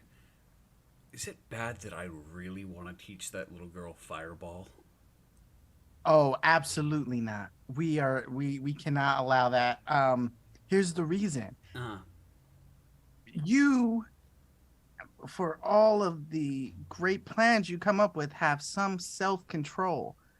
This little girl is still in developing stages. Someday, you can come back and teach her Fireball.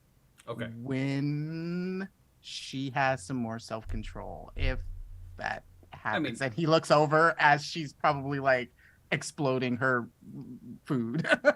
I mean, it takes a while to get there. I mean, it took me a few years. But, you know, produce flame might be helpful in her experiments. Just kind of view her as a kindred spirit a little bit. Oh, I see the resemblance for sure. Mm-hmm. But not today. I mean, you can do it if you want. Writing down I'm on the notepad, come back to as a favor, teach child powerful evocation magic. Oh no. Oh my god. He would probably make a great wizard, like, truthfully. Just Oh my god. I feel like she has a potential that if she really wants to do like study something, she will be amazing at whatever it is. whatever it is. Yeah. Whatever. She just has that kind of like super focus. I almost feel like, I don't know why this came to my mind, but she's taking a flask of something, she pours it on her food, and it starts to kind of like sizzle and bubble and like just kind of be like it becomes deconstructed, and she's kind of like sitting there singing a song to herself, and it's like, you don't gotta chew if it all becomes goo, and just starts drinking it. Are you sure this isn't baby Dragon? Because I Just feel make like a steak smoothie. yeah. Ain't gotta chew. God, you really are like just spirit, like reflections of one another. 100%. When you're describing this character, I'm like, this is my daughter, but not really.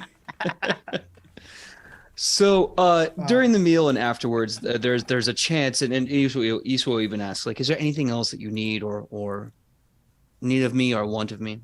I mean, I have a question. Of course. I've been looking for a druid from Brack who may have disappeared into the Fey realm, the Felvanane, and I don't even know this man's name or what he looks like or why he has the answers to what could fix my homeland and hasn't come back. Anything you can tell me would be greatly appreciated. That is definitely tough. I don't know if I can say much. Once you get lost in the ballad, it's hard for the human spirit to really keep track of such whimsy, I guess you could say. But the one thing I can tell you is how to get to him. Yeah, yes, please.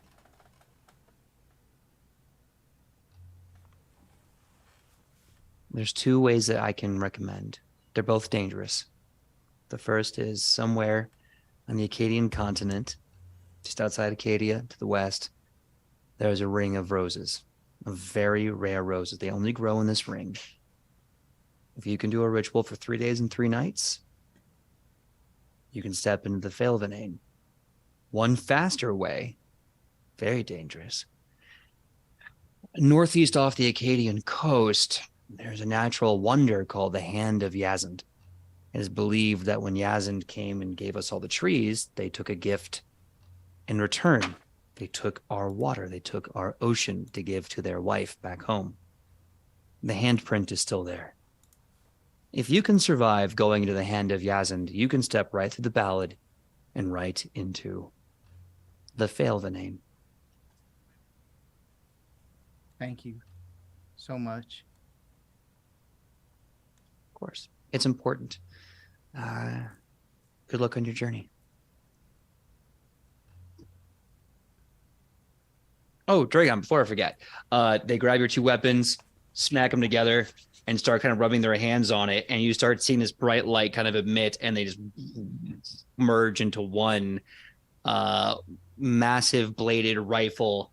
And you can see the kind of profane, fiendish writing has now been changed with more neutral draconic runes. And it'll give you those stats on that weapon later. Dragon's like happy, and then like realizes that he almost lost one of his closest friends because of it, and just, like sits back in his chair.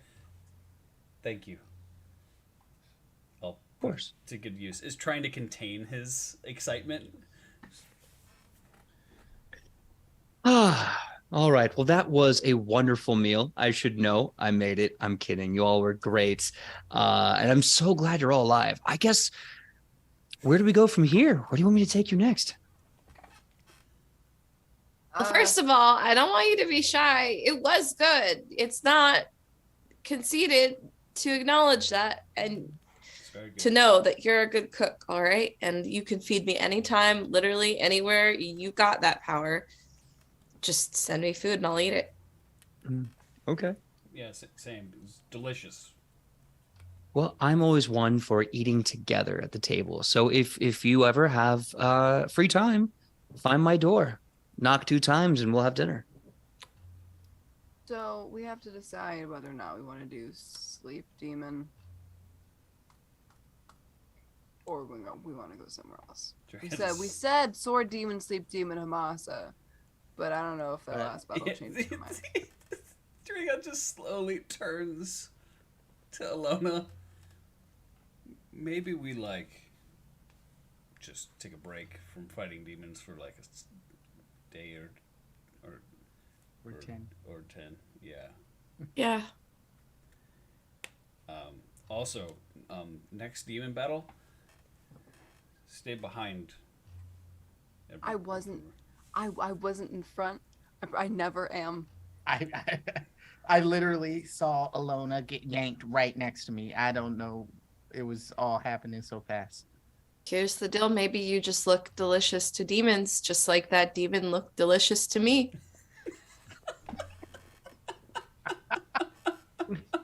And sometimes there's nothing you can do about that. You can take it like a compliment. Girl, you scrumptious. That's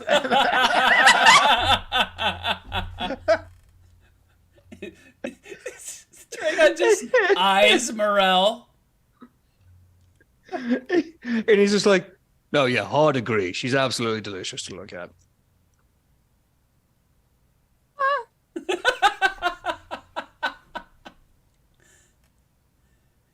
Okay. I'm just going to go to the bathroom now. And he gets up and kind of awkwardly I'm gonna go to walks. the bathroom too. All right, different bathroom. I'm going to wait.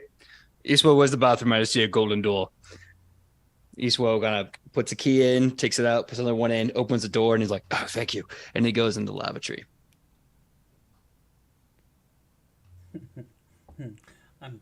I'm glad Alona's okay, so that we can all experience more awkward romance. yeah. Oh, man. All right. Well, I guess this begs the question, what are you going to do next? There was a lot. There was going to the north and meeting with Villain Tarsian. There was, of course, going back to Dragon's Grave and trying to stop the sleeping dog from putting everyone to sleep to death. There is going to the realm of the dead and meeting Hemasa and moving that along. There is so many options. But the power... The underwater thing. Oh, there's the underwater thing. Absolutely. The power is yours. I mean, yeah, Dracon's just going to be like, look, I know that was, like, not the best fight, but we probably shouldn't let a demon be running around murdering innocent people. Yeah.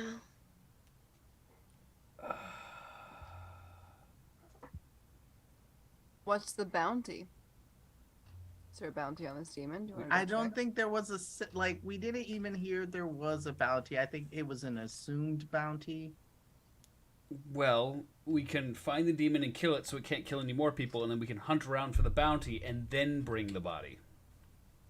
Oh, bounty hunters. Yeah, that's this guy / new job. Yes. It's Hey, what that's about me? Typically. Oh in that yeah, order. you're a bounty hunter too, except you. Yeah, I mean, kind of. More of a mercenary. You're more but like it is what it is. a secret bounty hunter. I feel like Dragon wears it on his Secret. sleeve. You don't tell everyone about the thing. No, because if you tell everyone, those who you have bounties against are going to know who you are. Well, It's that not it my actually, line of work. it actually worked in my favor most of the time. There was a lot of people who just gave themselves up. Yeah, and people already know who you are anyway because you're kind of a princess. That's true. Wait, were you talking to me or Chianovis? Oh, Oh, if you want to You be a are princess, kind of a you can be prince. too. yeah. Dragon's kind of a prince. So I mean, this group, I will say, we have the platinum hammer guy. We have a princess. We have a prince guy here. Like, essentially, we're just all royalty. I mean, we literally have Morel. I'm just royalty in the ring.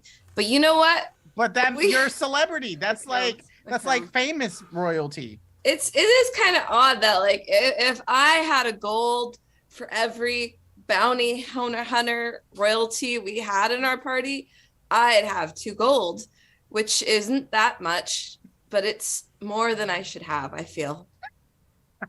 It is an odd thing that we're all brought together by fate. That's And now we're going to have like 3 avatars of death. Isn't that weird too? wait, what? Who's the third? You Looks at Dragon. Oh. Is that what your new job is? Holy Toledo. Kind of. Yeah.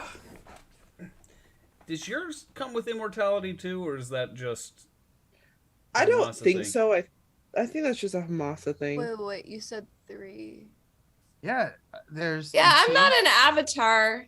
Yeah. No, but you see dead things I just as just- much as I do, so I'm I going to just count see that. dead people. That's not that weird. Wait a minute. Time There's out. one right. Wait, what? I have to see dead people, like Oh, everywhere. Absolutely. Yeah. That's part of the job. You're literally working for the god who brings people rest when they die. What did you The think? first time's really scary, and then it kind of just like doesn't get any less scarier the more you see it. But There's so much fine print. I'm actually more surprised that she would want you to be the guardian because, and I say this with love, but you like to blow things up, and that's the opposite of people going to sleep. I don't like to blow people up. Everyone. I don't like to blow good people up. Okay, that's fair. Just mostly demons and assassins, the occasional people like that, but mostly demons. But see, that's not sleeping, and that's literally like, I guess if they're in pieces, maybe We're gonna go it's- kill a sleeping demon. Yeah, but It'll all work out. When you start seeing ghosts, you'll have a bit of a problem at first. You'll be in line at the Bun Boys and you'll ask the cashier, "Oh, how much is that?" And he'll walk through the wall and disappear. And then the actual cashier walks in and says, "Who are you talking to?" And then it's awkward. And that'll happen a good 18 times. But you'll get the hang of it eventually. And once you do, they'll still be there, but They'll still be there. Also, won't Reed be as Psyche bad. said, "New Edge of Legend cereal. Oops, all death gods." I love that. It's true though. that's If good. you It is think true. about it, Well, each all of of- these dead people. all of y'all can talk to all the dead people you want. All I need, and I pull out my mushroom and put it on the table, are my little plant friends. oh yeah, you talked to dead plants. I forgot about They're that. not dead. And a They're jar not of dead. They're dirt. very much alive. In the jar of dirt. In your rock. Whatever his name Oh, is. and a bone Bo- rock. yeah, oh, Thier. yeah. Alive people eat dead mushrooms. Alive mushrooms eat dead people. You're one of us. You're one of us. Uh, It counts. Oh my god. All right. I just want to know where to put y'all. Are you gonna just kind of end in Isuo's moving house, or are you gonna go out back into Dragon's Grave? We should probably go kill the stupid sleeping demon. Yeah. It is getting closer to town. So Yeah, and that would be bad. All right. So with a great warm hug and laughter, Isuo uses a key, opens the door, and you see there in front of you Dragon's Grave at night. You can hear the soft lapping and crashing of the standing sea and coast just down the way, and the beautiful open air stone maze of houses of Dragon's Grave at night. And with a lovely wave, you all part ways when you're back out in the city of Dragon's Grave. So where do you want to go in the night? It's getting late. It's kind of dark. Do you actually have a place to stay? No. No. Everyone give me a perception check. All right. I'm good at Perception check to walk back inside Isuo's house. that. Isel, we're crashing. Dirty 20. He would already know. Yeah. Like, That's at fair. the end of the day. They'd be like, oh, but they need sleep. Just What are we keeps the door open for us. Just waits. 28. 28. Perception. All right. 20. 20. 20. 23. 3. 27. Reap Psyche also said everyone does ride bats from Kamazots. So that's another death god there. So True. It's very, very true. Wes, did I get yours? I don't know if I got yours. It was a dirty 20. Droid 20. Okay. So you're coming back out. Beautiful, big, full moon in the sky. Huge, low in the sky. It's looking right at you. Gives you a nice kind of warm moon glow all over the entire night. Shionibus and Lothier, you hear the gurgled screams of someone and hear a body getting dragged off somewhere.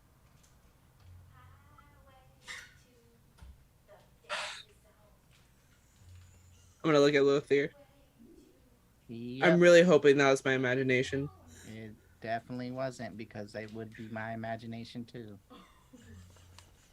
Okay, I guess it's already Let's- here. let's go.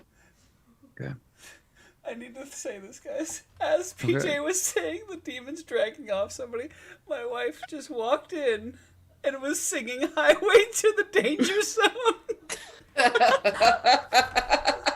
It kills me. Hi, Sam. Hello, Theo. Father Sam. I just hear it out of my ear. So, going around the corner, you see up against the wall, kind of sitting down up against the wall, with a massive, unusual handprint concaved into their chest, and the skin destroyed and necrotized. Mitori. Eyes completely empty, no pupils, just empty eye sockets, mouth slacked. Someone found a way to kill the ever-living dead with this massive handprint in their chest. At that point, a voice from the darkness. You dare stop my master's work? Good. I did not want this to be easy. Turning in the darkness, a large, imposing figure with a clawed hand rips a scarf off their head to reveal the copper scales of Arbad, dedicated scion to Kodamat and Tanin's former best friend. In one hand, he carries a machete, a broadsword, a cleaver of souls, and in his left hand, dripping green death. And that is where we're going to end episode 39, season 2 of Edge of Legend. And before we continue with our goodbyes, I want to say there is a silver lining to this episode. Everyone's level 9. Congratulations, y'all leveled up. Yay. We're gonna need it. Now let's say our goodnights and our goodbyes, starting with Wes. Wes, please tell us who you are and where we can find you on that sweet internet. Hi, everybody, guys. I'm Wes Johnson at Wes_IRL on all of the social medias, except for Hive, which I'm Wes Johnson on because I can't do underscores on there. But you can find me here Wednesdays for Edge of Legend. You can also find me Fridays for Gravehaven, which I get to participate in with Randy and Sydney. It's very fun as well. So yeah, come hang out. Very nice. Oh yeah, we're gonna start dropping our hives into this conversation. Well, next up we have Randy. Randy, please tell us who you are and where we can find you on that sweet internet. Howdy. That reveal still has blown my mind, and I'm still trying to recover. So thanks, PJ. I'm Randy Alvarenga. I play Lothair Vanlinson, and I'm all over the place. You can find me currently on Twitter at Roller Raja, and also on Hive, which I'm trying to build up. So follow me over there because it's a sinking ship on the other one. It's kind of rough. I literally, wait, I just want to share this. I work in recruiting all day, and every day all we talk about is how crazy the situation at Twitter is. So yeah. All right. Very nice. Next up, we got Sam. Sam, please tell us who you are and where we can find you on that sweet internet. Hello, I am Sam. You can find me at Hey Sam Sterling, like the silver, in all of the internet places. And you can also find me this Saturday on this channel at 2 p.m.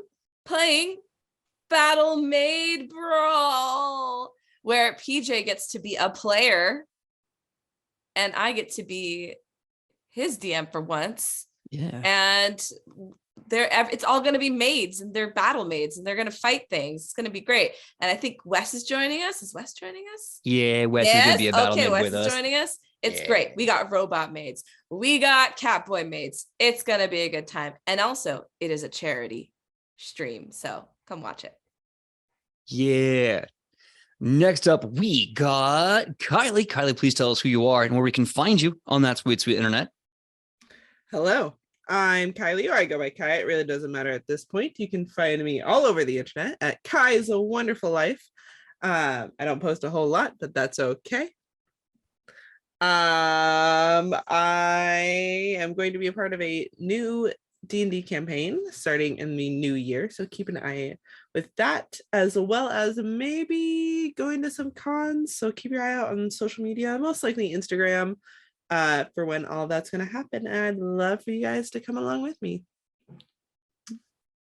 Well, next up, we got Sydney. Sydney, please tell us who you are and where we can find you on that sweet internet.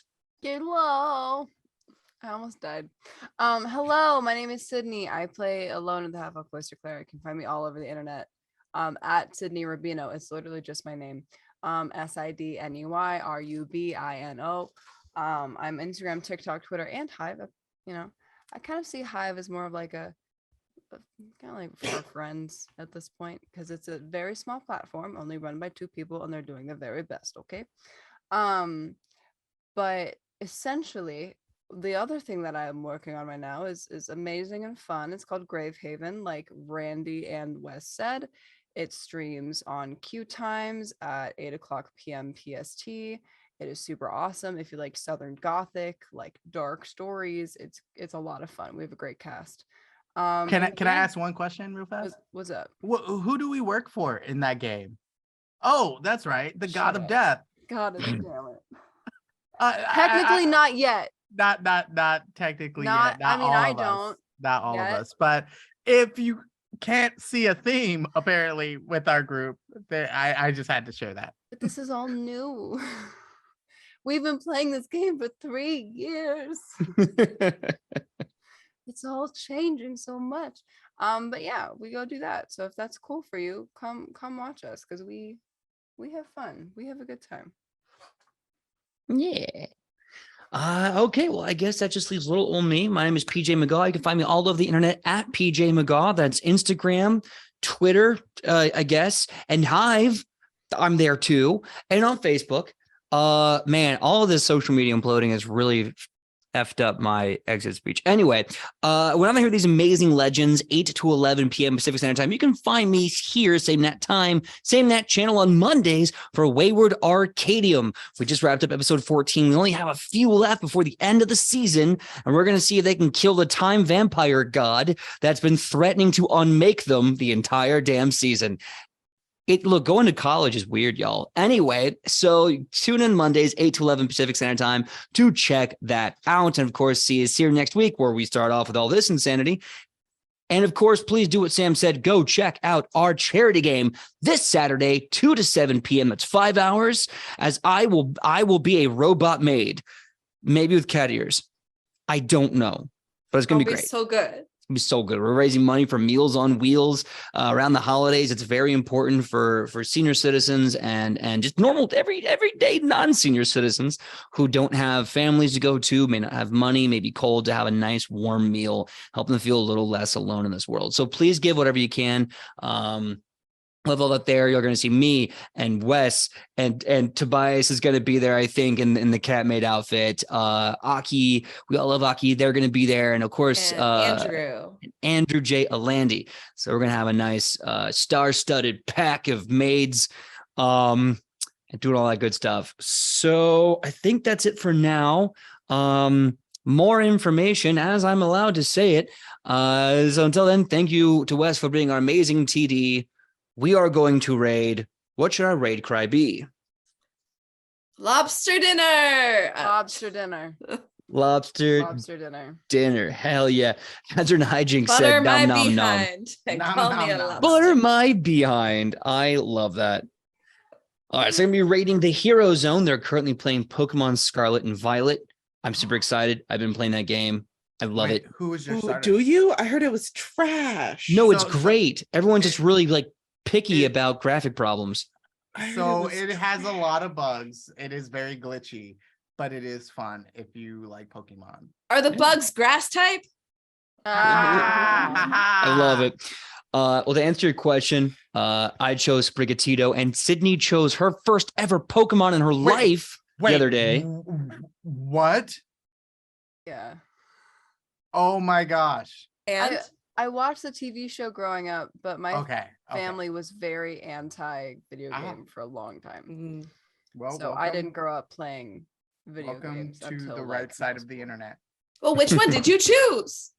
I chose Fuecoco. He's all vibes and no thoughts. I had to. He literally has you see when he runs up and he burns the apple and he's looking at it and he's like, ha! I'm like, I have to have him. I recorded it. Her first words are, I love him. He's so stupid. It's I love and cherish that moment, and I cannot wait to post those videos to the internet. Until then, we need to go raid.